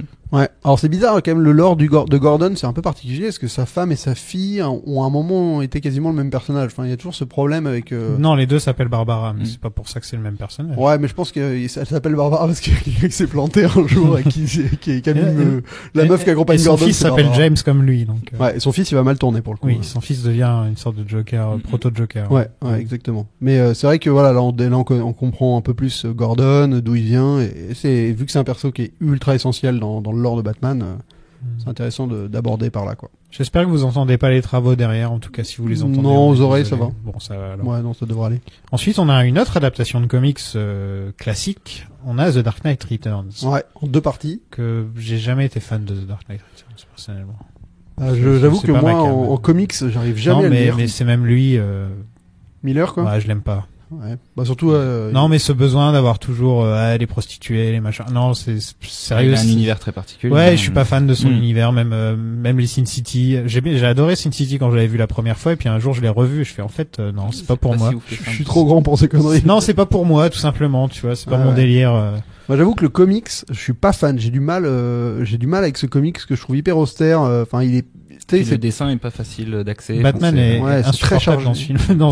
Il est insupportable. Mais en plus, tu vois, c'est un comics qui est ultra chargé. Enfin, il y a beaucoup de textes. Les bulles, elles sont toutes petites. Enfin, c'est pas, tu vois, c'est pas un truc hyper plaisant à lire, je trouve. Après, il a donné des images iconiques qui ont été repompées par Snyder dans Batman Superman, parce que c'est la grosse inspiration de Snyder pour Batman Superman. Et l'animé, il est quand même plus digeste au final, je trouve. Il est moins, je pense que c'est toujours pareil, la portée du comics, quand tu t'immerges dedans, c'est peut-être plus fort. Mais l'animé, il est un peu plus digeste et ça rend le truc abordable, quoi. Après, il y a des trucs cool comme la fin du Joker. Même ce Joker en mode David Bowie, la manière dont il est habillé et tout, il se maquille, machin. Tu vois, il y a mais ça reste encore, en dehors de ça, je suis pas un grand fan du Superman qui est utilisé dans... Parce que c'est le Superman qui bosse pour le gouvernement et ça j'ai jamais aimé, quoi. Ouais. Cette image de Superman, je l'aime vraiment pas, quoi. Ouais, en plus c'est vrai que, et là pour le coup donc là on a une confrontation entre Batman et Superman à la fin, et dont s'inspirait Snyder, parce qu'il y a Batman qui met son armure et tout ça, enfin qui a les armes avec la kryptonite, enfin c'est vraiment la même chose, quoi. Mais pour le coup ils ont un vrai conflit idéologique qui au moins qui a au moins un sens dans ce film-là, là où comme on a dit précédemment, c'est pas forcément le cas dans le film de Snyder. Après, je trouve que c'est un film qui part dans tous les sens, quoi. Ça commence par des gangs de mutants, après il y a le Joker qui débarque, et ça finit par Batman qui se bat contre Superman. Enfin, tu vois, c'est vraiment le truc... Et bon, j'aime beaucoup la dernière phrase de Batman, qui est peut-être une de ses phrases. J'aime beaucoup. Qu'est-ce qu'il dit je voulais que tu te souviennes de l'humain qui était capable de te battre. Oui, c'est la phrase qu'ils ont fait lire au mec quand ils ont annoncé Batman v Superman au Comic-Con. C'est un mec qui est venu sur la scène et qui a lu cette phrase. Ouais, bah c'est sûr. Te rappeler que c'est un être humain qui t'avait foutu une branlée en gros. Qui a été le seul à pouvoir te battre quoi. Qui est le seul à pouvoir te battre. Aussi à tenir tête, ouais. Bon alors qu'il est fourbe comme pas permis quoi. Il utilise un mec qui tire une balle de kryptonite dans le dos, enfin une flèche de kryptonite dans le dos. C'est vraiment le truc. C'est vrai qu'il y a Green Arrow aussi dans ce... Ouais, il vient juste là pour ça. Ouais. Il vient pour tirer une flèche dans le dos de Superman et il se casse. Mais non, mais c'est après, je trouve qu'en animé, il est en 2 parties. Les 2 parties ont mis vachement de temps à sortir l'une et l'autre. Donc moi, je les ai jamais enchaînées, donc peut-être que ça passe mieux. La première partie est pas super intéressante, et la deuxième, vu qu'il y a le Joker et le combat, c'est vrai que c'est plus ça que... Ouais, cette version du Joker est cool, je trouve. Ouais, il est glauque, hein, il débarque, il bute genre 150 personnes. Non, il dit je vais tuer tout le monde dans cette pièce. Ouais, et il bute tout le monde. Ouais. Pour le coup, ça fait... direct, ça marque. Mais là, on a un Batman qui tire sur des gens, on a un Batman qui tue, là. Ouais, sauf qu'il y a un moment c'est une approche très particulière. Ouais. Je crois qu'à un moment, il casse quand même une arme en disant non, ça c'est l'arme de l'ennemi ou un truc comme ça. Mais, ou alors je confonds avec un autre comics, je sais plus. Je sais que là, pour le coup, moi, ce que je reproche, par exemple, au Snyder, c'est aussi l'âge de Batman. Là, pour le coup, Batman, il a vraiment genre 60 ans. Tu sens qu'il y a un monde entre le Batman que t'as connu avant et celui-là. Snyder, moi, j'ai jamais trouvé qu'il avait d'un coup un gouffre. Enfin, l'âge de Ben Affleck m'a jamais fait comprendre qu'il était le vieux Batman saoulé, quoi. C'est ce qu'ils essaient de faire dans The Dark Knight Rises. Oui, bah, il y arrive un peu mieux parce que t'as eu 2 films avant. Tu sens que ça fait des années qu'il a plus été Batman, qu'il boite, qu'il est plus très en forme. Au final, en l'ayant revu, ça fait un petit moment, mais je me souviens que, au final, c'est très peu de temps dans le film, ce passage, tu sais, où il est avec sa canne et son peignoir. C'est vraiment genre, à un moment, je me suis demandé pourquoi, en fait. Ouais, ça sert à pas grand chose, hein, pour le coup. Mais à la fin, il met une batte béquille et il a le genou qui remarche. Ouais, voilà, il se met à une sorte de truc et il peut même casser un mur, détruire des murs avec. Non, c'est pas le meilleur, la meilleure idée qu'a eu Nolan, hein, pour le coup. Oui, non, ce gouffre temporel, il sert pas à grand chose dans Batman, enfin, pour le coup, mais de toute façon, ce film ne tient pas debout. On en reparlera un jour. Mais, non, Dark Knight Rises, écoutez, si vous êtes un fan de Batman versus Superman, Dark Knight Rises, Dark Knight Returns, si vous êtes un fan de Batman Superman, vous allez y voir, beaucoup de choses qui ont donné lieu à ce film, donc, c'est intéressant. En 2014, on avait Assault on Arkham, qui est une meilleure version de Suicide Squad. C'est ça, ouais. Et qui était aussi adapté du jeu vidéo. Ah, il y a eu un jeu vidéo Arkham. Ah, tu veux dire oui, c'est un spin-off en fait D'accord. Avec des méchants qui reviennent de cet univers en fait. Parce que pour le coup, le pitch est vraiment. J'avais trouvé ça bête et méchant. C'est un des seuls que j'ai jamais vu du coup. Bah moi je l'aime bien. Sofiane il aime pas trop. Non, je trouve ça bête et méchant. Oui, c'est con comme pas permis. Bah mais c'est le film. Non, mais c'est juste bang bang, bim boum boum boum, explosion, bam boum. Moi je fais une blague, j'ai tué quelqu'un. Et je baise avec machin aussi. Ouais, voilà. Moi j'aime bien. Donc c'est vraiment. C'est edgy de merde en fait. Ouais, moi ça me dérange pas trop ce truc-là parce que c'est hyper régressif, mais bon, pourquoi pas. C'est Amanda Waller, le machin Waller, c'est ça. Qui parce que y a je sais plus qui a Arkham, c'est le Joker, hein, non c'est qui prend Arkham, enfin en 2 mots il doit faire. Je l'ai vu une fois et j'ai dit plus jamais je le regarderai. Hein. Ils doivent faire une mission suicide, donc c'est vraiment Suicide Squad, mais on va dire dans le bon sens du terme parce ils ont tous des trucs qui peuvent faire exploser leur tête. Comme Suicide Squad, exactement. Mais le truc c'est que je trouve que la raison pour laquelle ils envoient ces mecs-là est un peu plus compréhensible que dans le film déjà. Et pour le coup, c'est vraiment une Suicide Squad dans le sens où, t'as un problème avec l'Enchantress. Oui, non, mais j'ai un problème surtout avec le fait qu'au final ils envoient des soldats et que, tu vois, ils s'en foutent d'envoyer que ces mecs-là. Oui, mais c'est l'Enchantress. Non, tu le fais bien. Ouais, non. Et donc là, si je me gourre pas, t'as Killer Croc. Ou non, c'est le requin peut-être. Il y a le requin. Ouais. T'as le requin. King Shark. Ouais, c'est King Shark. Ouais. T'as donc Harley Quinn qui va coucher avec Deadshot. Et il y a tout un truc avec Batman que je ne te spoilerai pas, Maxime, mais qui est plutôt rigolo et qui me plaît bien. Moi. Et je crois que c'est juste après Arkham City ou un truc comme ça. D'accord, dans l'univers des jeux, c'est voilà, dans l'univers. Ouais. Moi, je me souviens avoir été diverti, tu vois. En effet, c'est un peu bas du front, mais pourquoi pas. Ensuite, on a une nouvelle adaptation de The Killing Joke cette fois. Et je n'aime pas du tout cette adaptation. C'est peu de gens qui l'aiment. C'est le plus mauvais. Ok, je croyais que j'allais être le seul, donc j'étais déjà parti à m'énerver. Non. Mais c'est un gars. On va pas épiloguer là-dessus, mais entre nous, c'est de la merde. C'est-à-dire que le truc, c'est que Killing Joke, comme on a dit dans je sais plus quel épisode, c'est 45 pages. Voilà. Donc c'est ce qui fait sa force. Voilà, c'est le comics le plus efficace qui ait jamais été créé. Et chaque case est détaillée, mais vraiment dessinée avec du détail. Il y a vraiment un truc dans chaque case que tu peux Dave voir. Gibbons. Là, ils t'ont tout viré. Non mais c'est déjà au niveau du look, ils t'ont tout viré. Ouais, c'est une aberration. Et en plus, ils vont te rajouter une histoire d'amour de merde entre Batgirl et Bruce Wayne que pour te faire étirer le truc. Et en plus, ça diminue, ça rabaisse le personnage de Batgirl en fait. Au lieu de lui donner plus de parce que oui, bon, elle se fait tirer dessus, c'est tout ce qu'elle fait dans l'histoire, la pauvre. Elle est juste là pour mourir, pour se faire tirer dessus. Là, ils veulent en rajouter des trucs. Bon, bah c'est bien, rajouter des trucs, mais à ce moment-là, des trucs bien, pas juste elle a couché avec son boss qui a 20 ans de plus qu'elle, tu vois, genre alors qu'elle était en relation avec Robin en même temps ou un truc dans le genre. Enfin, quand ça fait très artificiel. Ouais. Non, mais surtout ça sert à rien. Le perso, le lien qu'ils essaient de créer entre les deux histoires, ça n'a ni queue ni tête. Tu comprends pas ce que ça vient foutre là. Ouais. Parce que dans l'idée, elle s'est prise une balle. Dans l'histoire de Killing Joke, il y avait même pas Batwoman. Donc enfin, je veux dire, elle est pas Batgirl, elle est pas exploitée. Quoi. Enfin, elle n'existe pas. Si elle existe, mais elle est pas montrée. Oui, c'est ça. Enfin, c'est la fille de Gordon. C'est la fille de Gordon qui se prend qui se prend une balle, et c'est parce que c'est la fille de Gordon qu'elle se prend une balle. C'est parce que c'est Batwoman. Et ensuite on la voit nue et machin. Donc c'est vrai que l'utilisation de ce personnage, voilà. Ah oui, mais après c'est par le Joker qui en fait, qui fait ça pour rendre Gordon taré, donc après qu'il la maltraite et tout ça, bon. Je veux dire, ça fait partie du délire du Joker, quoi.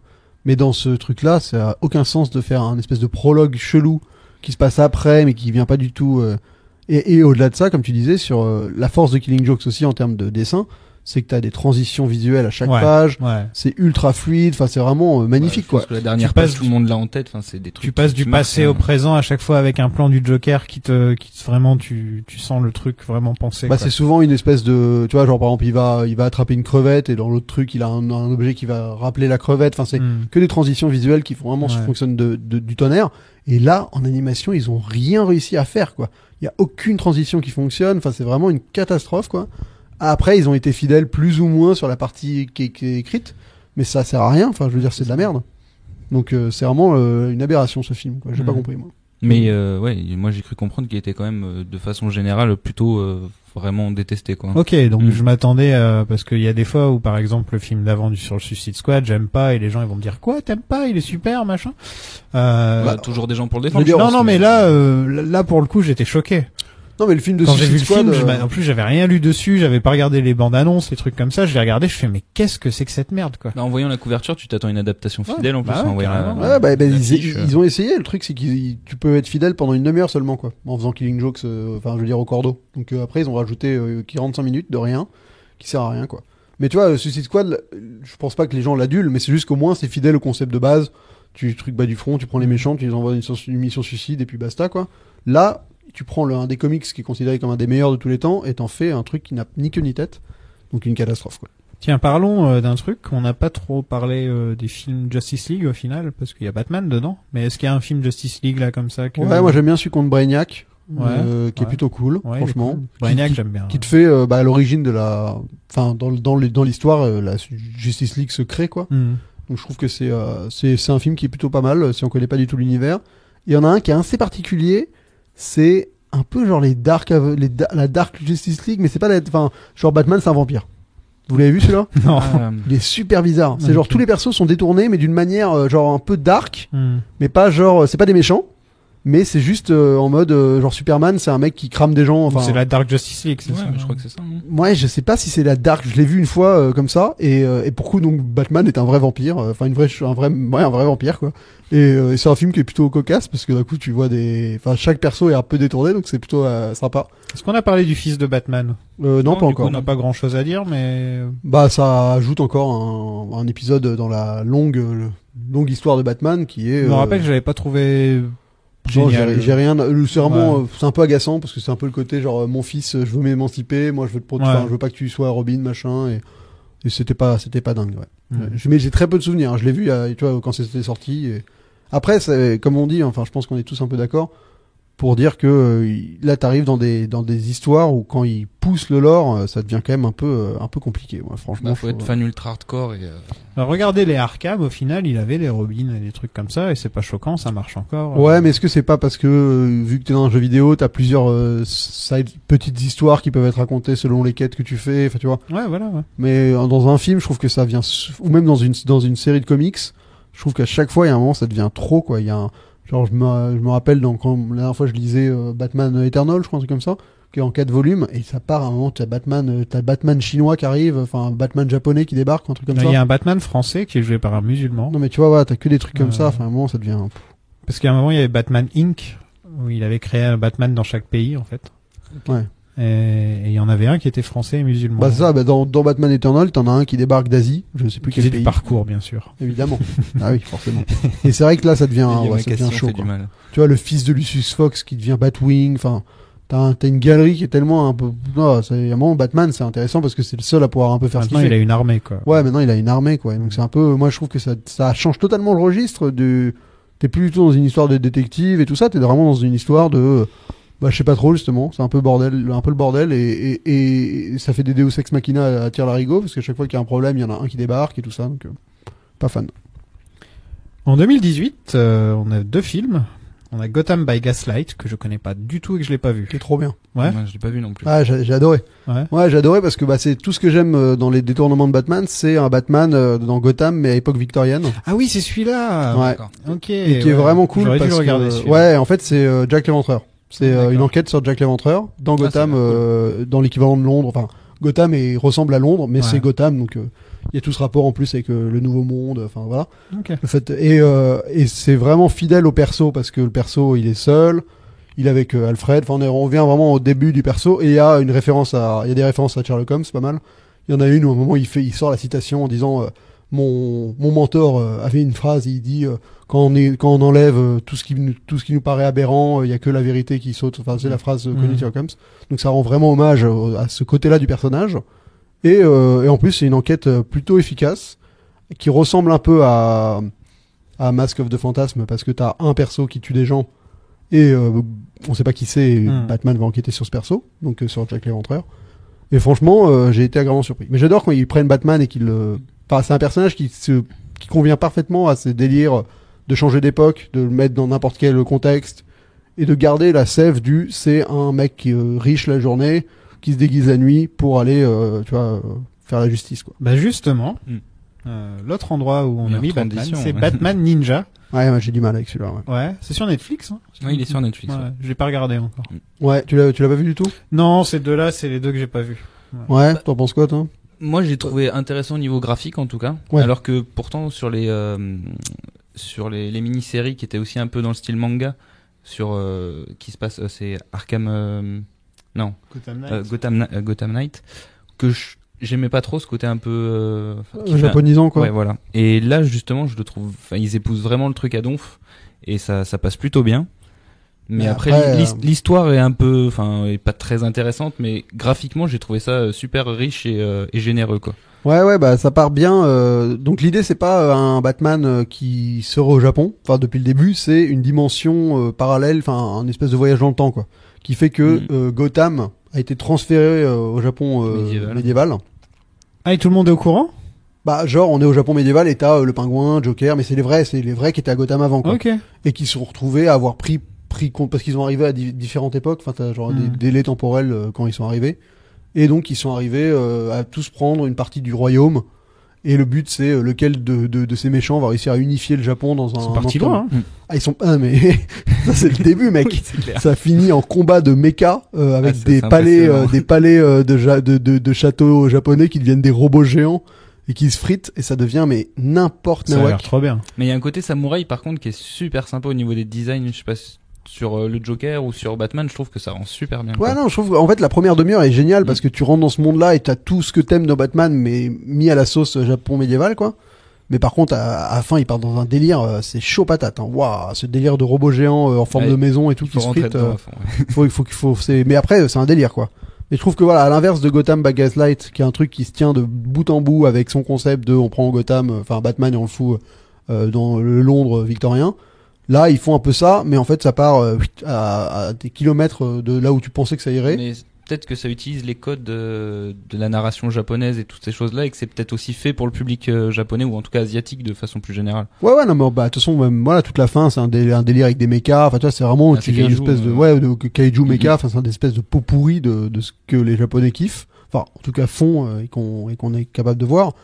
Donc, je pense que ça plaît à certains, mais c'est vrai que tu passes quand même un espèce de virage à 95 degrés à un moment qui est dur à tenir, quoi. Mais ouais. Et enfin. Et le dernier, c'était Hush. Ah oui, Hush, exact. Ouais. J'étais pas au courant que Hush sortait. Je l'ai vu en faisant ma liste cette année, hein. et je fais merde. J'étais pas J'ai du lu tout les courant. comics il y a longtemps. Moi, j'adore ce Je me comics. rappelle que j'avais aimé sans plus. C'était pas. Ouais, c'est un peu un perso fastoche, moi je trouve Hush. En fait, à partir du moment où le personnage apparaît dans le, tu sais comment il s'appelle dans Bah silence. Hush. Non, mais comment il s'appelle le mec qui.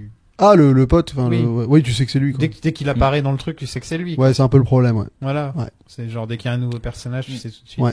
Bah, je trouve que dans les comics, vu que c'est dilué dans une énorme histoire. Elliot quelque chose. Ouais, c'est un chirurgien, Ouais. quoi. Ouais, un chirurgien qui aimait pas les Wayne parce Ouais. qu'ils ont pas voulu le soigner ses parents quand il était petit, un truc dans le C'est genre. ça, c'est exactement, ouais. Ouais. Ouais, qui est genre le pote à qui Bruce s'en veut de pas avoir été un bon pote, quoi. Enfin, Ouais, à chaque fois, il est en mode. Ouais, il y a un côté masse du fantôme un peu quand tu réfléchis. Ouais, mais sauf qu'ils vendent la mèche vachement plus vite. Ouais. En tout cas, dans le dessin animé, t'as vu, il est quasiment à la deuxième séquence où Batman est à 2 doigts de crever. Et quand il le récupère, ils vendent la mèche sur les regards des mecs. Dès qu'ils quittent la pièce, ils ont tous les deux regardent genre, en fait, je ne suis pas l'homme que j'ai montré que j'étais il y a 2 secondes. Et après, il y a un petit passage avec Superman qui est plutôt. Oui, qui est possédé par Poison Ivy. Ouais, c'est un peu fastoche. Ouais. Mais il y a une galerie de persos qui est assez impressionnante dans celui-là. Ouais, pour le coup, ouais. Ah oui, c'était un vrai événement où il y avait vraiment tous les personnages. Je me rappelle, il y a Riddler dedans. Mais c'est pour ça que je l'aime bien parce on passe d'un méchant à un autre, d'une case à l'autre. Ouais. Parce qu'il y a Catwoman cool, aussi. ça. Il y a Catwoman, elle est hyper présente, ouais. Je me rappelle d'une époque où il y avait Harley Quinn aussi. il y avait No Man's Land en comics et genre Gotham, il y avait une sorte de, je crois. Ah, l'année 0. Ouais. C'est le Riddler qui a. Ils sont tous partagés les parties de Gotham. Ah non, ça j'ai pas vu. Après un tremblement de terre ou un truc dans le genre. Et Gotham était presque détruit. Et genre ils se partagent tous des moments et des endroits. Et donc si Batman, il a même un quartier qui est Batman, quoi. Ouais. Ah, c'est pas mal. J'aime bien ce concept. Ça ressemble un peu à Old Man Logan, un peu. C'était après Hush, je crois. ressemble à ça, ouais. C'était à cette époque-là. Ouais. D'accord. Mais non, Hush, moi je l'ai pas fini là. J'étais arrivé à la moitié. J'ai pas eu le temps de le finir, mais bon, je connais le perso, quoi. Bah, c'est vraiment le Batman action plutôt pas mal avec où tu vas t'en prendre plein de persos dans la tronche et tout ça. C'est du Batman popcorn un peu. Ouais, franchement, tu vois, ils vont pareil. Voilà, là t'as encore le lore. Il est avec Nightwing dès le début, enfin, et tout ça, quoi. Non, il est beaucoup avec Catwoman plutôt que Nightwing. Mais je crois qu'il y a Nightwing aussi. Il y a Nightwing. Bon, quel est votre Batman préféré dans tout ça? Bah, je pense que c'est Mask of the Phantasm. Hein. Ok. Et Gaslight, moi j'ai vraiment bien aimé. Et je mettrais Yarwan aussi pas loin parce que moi j'ai vraiment apprécié le revoir. Franchement, c'était vraiment cool. Ouais, même si c'est très très fidèle, voire trop, mais enfin, en même temps c'est une adaptation d'un comics trait pour trait, donc. Ouais, mais je pense que moi mon trio c'est ça, c'est Mask of the Phantasm, Yarwan et Gaslight. Mais ouais. Ouais, moi j'ai pas vu Gaslight. Donc moi je vais le rattraper parce que ça m'a vraiment donné envie là pour le coup. Ouais, vous m'en direz. Je mettrais World's Finest ou Retour du Joker. Peut-être sûrement Retour du Joker, je pense, dans le top 3. Ouais, vous m'avez hypé, j'ai aimé le revoir aussi. C'est une des meilleures versions. Enfin, si tu veux vraiment du Joker cruel et vraiment flippant, vraiment flippant, tu vois, plus que dans la version animée que t'étais pas trop fan. Peut-être que t'apprécieras peut-être plus celui-là. Ouais, je vais me le mater. Et en fait, ce qui me dérange dans le costume, je me suis en le vérifiant, c'est qu'en fait, il a pas de bouche. Je trouve ça bizarre. C'est il est totalement recouvert, en fait, enfin, il a une bouche blanche, quoi. Tu vois, c'est comme les yeux. Ah. Et ça me perturbe dans le costume de Batman Beyond. Ah, dans Beyond. Ouais. Ok. Pour revenir. Ouais, d'accord. Tu vois. Parce que, il a vraiment un masque intégral. Je croyais que tu parlais du Joker. Non, Joker qui a pas de bouche, ce serait quand même bizarre. Ah ouais, ce serait vraiment anticlimatique. À l'inverse total de. Ouais, c'est un concept, tu m'étonnes.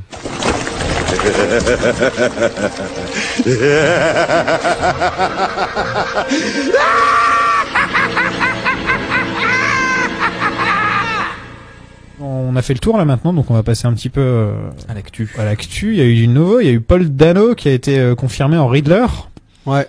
Et Paul Dano, moi, c'est un de mes acteurs préférés, donc je suis assez content. Ouais, bah ça donne. C'est un très bon casting. Ouais, ça donne un casting qui est un peu le ciné indépendant, enfin de luxe, quoi. Ouais. Tu vois, Paul Dano, Kravitz, et Robert Pattinson, ça fait quand même des acteurs qu'on n'a pas vu dans des gros blockbusters. Enfin, c'est pas, voilà, ils sont pas les tapés dans ce que Marvel a fait. C'est vrai que Paul Dano, je l'ai rarement vu dans un truc Tu sais, c'est souvent les films indépendants ou son plus gros film, je pense, c'est There Will Be Blood au final, quoi. Ouais, ou Okja, quoi. Enfin, tu vois, c'est vraiment des trucs. Mais c'est vrai que Prisoners aussi, mais c'est un petit peu moins connu, je pense. Mais mais voilà, enfin, tu vois, on a du mal à se dire. Enfin, c'est pas un mec que le grand public. Sinon, il fait des petits films comme Swiss Army Man, Love and Mercy. Il fait quand même des trucs un peu plus. Ouais, en plus, il a réalisé un film l'année dernière. Enfin voilà, c'est vraiment un acteur qui a une carrière intéressante, qui a commencé un peu à être connu grâce à Little Miss Sunshine, mais qui avait un petit rôle dans un ou deux épisodes des Sopranos. Avec une coupe au bol magnifique. Il devait être tout jeune. Il était tout jeune. Ouais. Moi, je l'ai connu grâce à Girl Next Door. Mon passé de fan de teen movie. Ah ouais. Je savais pas qu'il était là-dedans. Mais il est vachement bien dedans. Ah ouais. Il y a une autre recrue dans surtout There Will Be Blood pour moi. Ouais, je crois qu'il a été nommé. Enfin, il a été nommé, je crois, pour l'Oscar. Ouais, normal. Non, il est super dedans. Love and Mercy aussi, très très bon. Ah oui, Love and Mercy, il faut que je le voie. Bon, mais mon DivX a un décalage de son, donc c'est le genre de DivX que tous les 3 ans je lance, et au bout de 5 minutes je fais, ah bah oui, c'est pour ça que j'ai pas vu ce film encore. Tu vois, c'est toujours ce problème. Non, il joue Brian Wilson des Beach Boys. Mais jeune, ouais, enfin, la version jeune. Et c'est John Cusack qui joue vieux. Ouais, et Cusack il est pas top comparé à Paul Dano est super, mais Cusack c'est pas. Bah oui, voilà. Enfin, ouais. Déjà ils se ressemblent pas du tout, donc. C'est vrai que c'est étrange. C'est vraiment bizarre. Et je voulais dire, une autre recrue pour le Batman de Matt Reeves, c'est Michael Giacchino, la musique. Ah oui, c'est vrai. Il a fait la musique des Spider-Man du MCU. Ouais, ça et des Missions Impossibles aussi. Ouais. Moi, c'est un compositeur que j'aime beaucoup, donc franchement, ça. Non, il est cool. Ouais. Le projet, il donne de plus en plus envie, quand même. À mon avis, il va faire un truc spécial, je pense. C'est Batman. Ouais. Et il y a eu une autre news qui est tombée, mais sur Marvel, je crois. Oui, ils ont dit que potentiellement, il y allait avoir les Daredevil et Jessica Jones qui allaient peut-être reprendre leur rôle. Ouais, j'y crois pas. Ouais. Écoute, s'ils le font, je trouverais ça plutôt classe. Pour Charlie Cox, c'est. Ce serait pas cool pour les deux autres, quoi. Même Punisher, parce que John Burton, il était plutôt apprécié. Ah oui, je pensais qu'en fait, dans l'idée, je me suis dit, s'ils prennent les deux, ils vont tout reprendre, mais c'est vrai que ce serait bâtard de en prendre deux.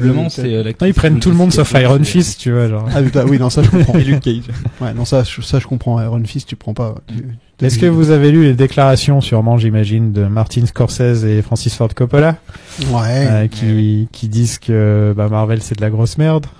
Écoute. Et c'est un parc d'attractions. Ouais. Écoute, moi je trouve qu'il y a du vrai dans ce qu'ils racontent.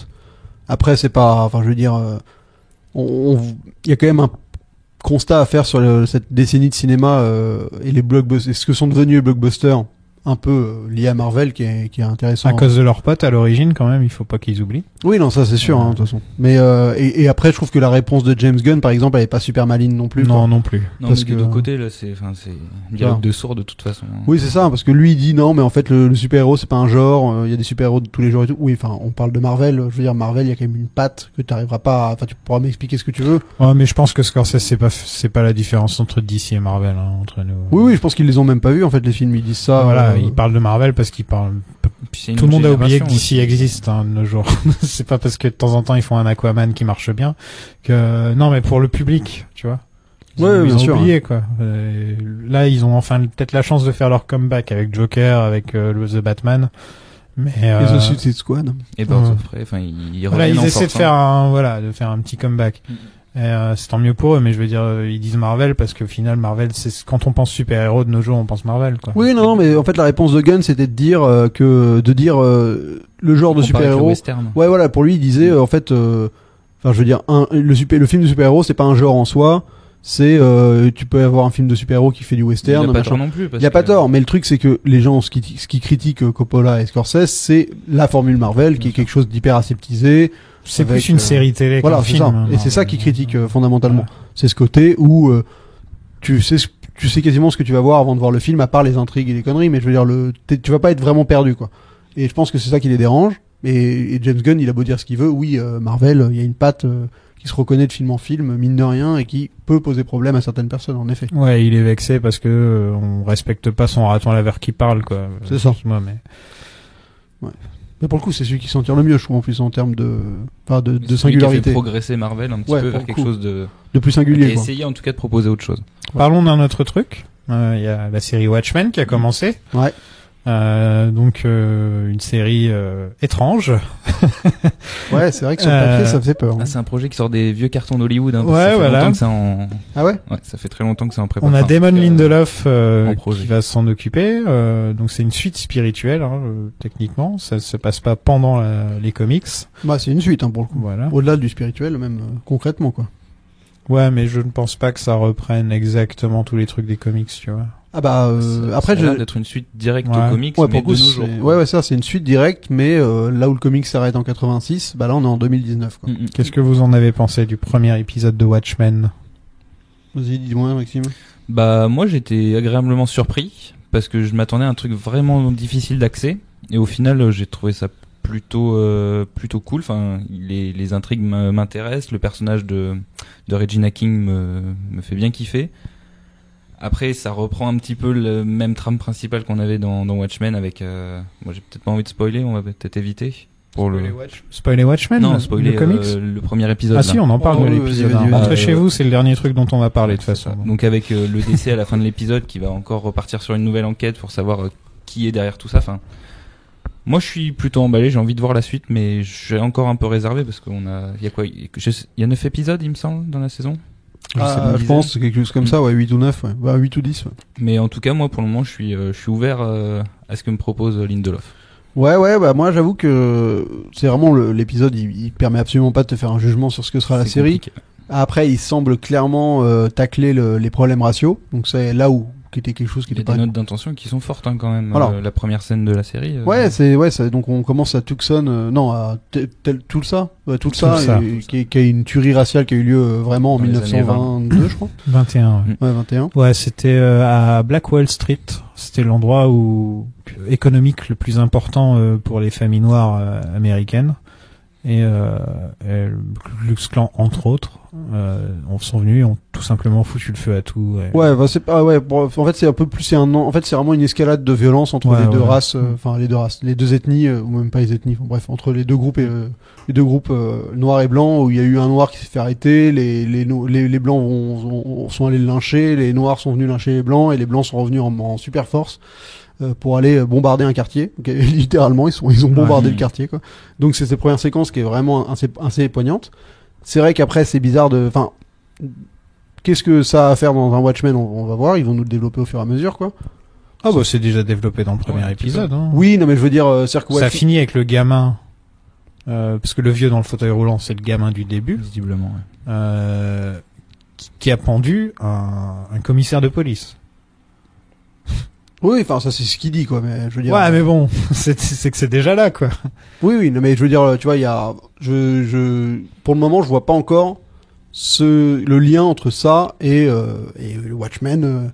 Le Mystery Box. Oui, pas de réponse. Non mais l'Uchronie avec Dr Manhattan et le fait que tout ce qui s'est passé, les événements de Watchmen, quoi. Il apparaît dans l'épisode Dr Manhattan. Il apparaît dans les Flash Info, dans le Flash Info sur Mars. Ouais, c'est ça. Ah non, moi je parlais du fait qu'Ozymandias c'était définitivement Dr Manhattan. Ah, tu crois? Ah oui. Ah, tu veux dire que Dr Manhattan se déguise en Ozymandias? Ouais, et tous les gens autour de lui, c'est sa propre création aussi. Ah oui, c'est pas con. Je suis nul pour les théories, il est bon. Ouais, j'avoue que... Moi, je l'ai vu tout nu, j'ai fait, voilà, c'est peut-être tout con, en fait, mais... À partir du moment où je l'ai vu tout nu, je fais, bon, bah... Moi, j'ai vu Jérémy. Non, et puis ça me fonctionne avec le fait qu'ils arrêtent pas de dire qu'Ozymandias est mort aussi. Donc, il y a une de presse qu'on voit. Voilà, ils disent qu'il est mort. Donc oui, et qu'il veut faire une pièce. Ça m'a mis la puce à l'oreille, donc déjà, la première fois où on le voit, il est à poil. En plus, il est au courant du fils de l'horloger, alors que c'était pas un truc avec Ozymandias, c'était un truc c'est l'histoire de Dr Manhattan. Dr Manhattan, voilà, c'est bien ce que je me disais. Ça fait longtemps que j'ai pas lu les comics, mais je me rappelais de 2-3 trucs. Ouais. Et je me suis dit, ouais, ça a l'air d'être Dr Manhattan, là. Ouais, non, c'est vrai que dit comme ça, c'est possible. Après, à voir, comment ils vont réussir à nouer tout ça, mais c'est vrai que l'intrigue de base, qui est sur ces flics qui sont obligés d'être déguisés, qui est donc l'inverse de ce qui avait été plus ou moins le cas dans Watchmen, où les super vengeurs avaient interdiction de faire ça. Les gens pensent que les flics sont les gentils dans le film. Je pense qu'ils ont pas tout compris à Watchmen s'ils pensent que les flics sont les gentils. Tu veux dire les flics, les flics, tout simplement. Ah oui. Oui, non, c'est pas. C'est compliqué de dire qu'il y a des gentils. Non, même Regina King n'a pas l'air d'être une gentille. Enfin, quand tu veux. Sur le premier épisode, en tout cas, on est plus du point de vue des flics, mais c'est clair que ça a pas l'air d'être aussi noir et blanc. Non, et puis il y a des gens qui pensaient que Rorschach était le gentil de Watchmen aussi. Vous avez pas compris, vous avez pas tout compris au comics, quoi. Peut-être que oui, le film, mais bon, le film, on va oublier d'en parler comme ça. Non, un jour, faudra qu'on en parle. De toute façon, c'est un film d'ici, mais je vais pas être gentil avec. Hein. Je suis désolé, mais. Mais ouais, pour le coup, c'est ce que, enfin, ceux qui connaissent Watchmen que par le film, là, vous allez avoir des choses que vous avez pas trop, genre la pluie de calamar ou genre de trucs. Oui, la pluie de calamar. Ça va un peu vous paraître bizarre. Robert Redford qui est président des États-Unis, c'est vrai. Génial. Depuis 30 ans. Voilà, parce qu'il y a eu Nixon avant et ensuite il y a eu Robert Redford. Ouais. Bah, c'est clairement l'anti-Trump. Enfin, il y a un miroir. Ouais, c'est la version libérale version libérale de Nixon, en fait, tout simplement. Ouais. La réponse, c'est la réponse libérale qu'au final, ils ont gardé le pouvoir, quoi. Comme souvent. Ouais, ce qui est plutôt pas mal, donc on se retrouve avec des flics qui peuvent plus dégainer leurs armes, enfin, le côté vraiment, l'Amérique qui a fait un basculement total par rapport à ce qu'on a connu. Donc ça donne envie d'en savoir plus. Après, c'est vrai qu'un pilote comme ça, c'est hyper compliqué pour juger une série, quoi. Parce que... Non, pour l'instant, il n'y a pas encore toutes les petits détails, etc. pour pouvoir se faire un avis. Mais en tout cas, j'ai vu des réactions, des gens qui se plaignaient que c'était politique, que Watchmen est politique. Et je fais, mais ça va pas la tête, vous étiez où? Non, mais le problème, c'est que je dis, c'est pas un problème, mais les réactions des gens sont juste parce que c'est des blancs qui refusent qu'on leur balance un truc à la gueule, quoi. Oui, non, mais je veux dire, moi je vois sur YouTube la suprématie blanche a souvent été là. Enfin, oui, mais je veux dire, les gens réagissent fort. Enfin, il y a beaucoup de gens qui ont du mal à réagir vis-à-vis de ça. Moi, je vois, j'ai posté une critique du truc. Le deuxième commentaire que j'ai eu, c'est série de suprémacistes noirs qui est là pour propagande noire et tout. Femme qui est une personne noire. Mais donc forcément. Mais qui a pas l'air. Enfin, tu vas voir. Je veux dire, quand on voyait le personnage de Don Johnson qui prend de la cocaïne, etc. Enfin, je pense qu'il y aura que des zones grises. Il y aura jamais un personnage qui sera bon, exactement comme dans les comics. Où au final, même le hibou, ça peut être un connard sur les bords, tu vois, alors que. Limite, il y a juste toujours le deuxième ça, spectre soyeux qui est presque le personnage le plus. Ouais, sinon c'est pas. C'est qui le héros de Watchmen quand tu réfléchis? Le héros, Dr Manhattan qui pense qu'à sa gueule et qui va... c'est Rorschach, ouais. Le personnage principal, le protagoniste, quoi. Ouais. Mais après, ça veut pas dire que c'est c'est pas du tout manichéen, donc de toute façon. Non, voilà. C'est ça le truc. Donc c'est aussi ça que les gens, là, qui regardent que le pilote et qui vont se dire, ah, l'héroïne, elle est noire et les blancs, c'est les méchants, blablabla. Oui. Ouais, je suis désolé, t'as quand même des flics qui se déguisent et qui font des séances d'interrogation affreuses, enfin, tu vois. Quand on voit la première... Moi, de ce qu'ils ont montré des flics, j'ai pas l'impression que c'est des good guys, quoi, tu vois, pour l'instant. Non, mais bon. Mais c'est vrai que, voilà, l'univers, il est... vu qu'on fait un gros bond dans le temps, il y a tellement de wagons à raccrocher, et connaissant le showrunner, à mon avis, on va vraiment prendre le temps. Je pense que ça va demander plusieurs saisons avant qu'on ait une image totale de ce qu'il veut vraiment nous raconter, tu vois. C'est intéressant de suivre The Leftovers par cette série. C'est vraiment, il partit à l'opposé total, quoi. Ouais, mais justement, il a la clé de réussir à combler les trous. Enfin, tu vois, de toute façon, c'est le roi du comblage de trous, de Man in the Love, quoi. Enfin, je veux dire, toutes ces séries, c'est des séries où t'as des éléments et tu dois faire que rattraper ce qui s'est passé pour essayer de comprendre ce qui s'est passé, quoi. Enfin, tu vois, Lost, c'était une grande partie basée là-dessus. Même Prometheus, quand il pense, le mec a... Même la base de The Leftovers, tu vois, c'est un mystère au final. Après, au final, il décide de prendre le virage totalement ailleurs et de dire, bah non, en fait, on va jamais s'y intéresser, on va juste suivre ce qui se passe. On va faire autre chose. Ouais. Voilà, mais le prémisse, c'est quand même, il se passe un truc de dingue et vous allez jamais comprendre pourquoi. Mais voilà, et donc là, vu qu'on a eu...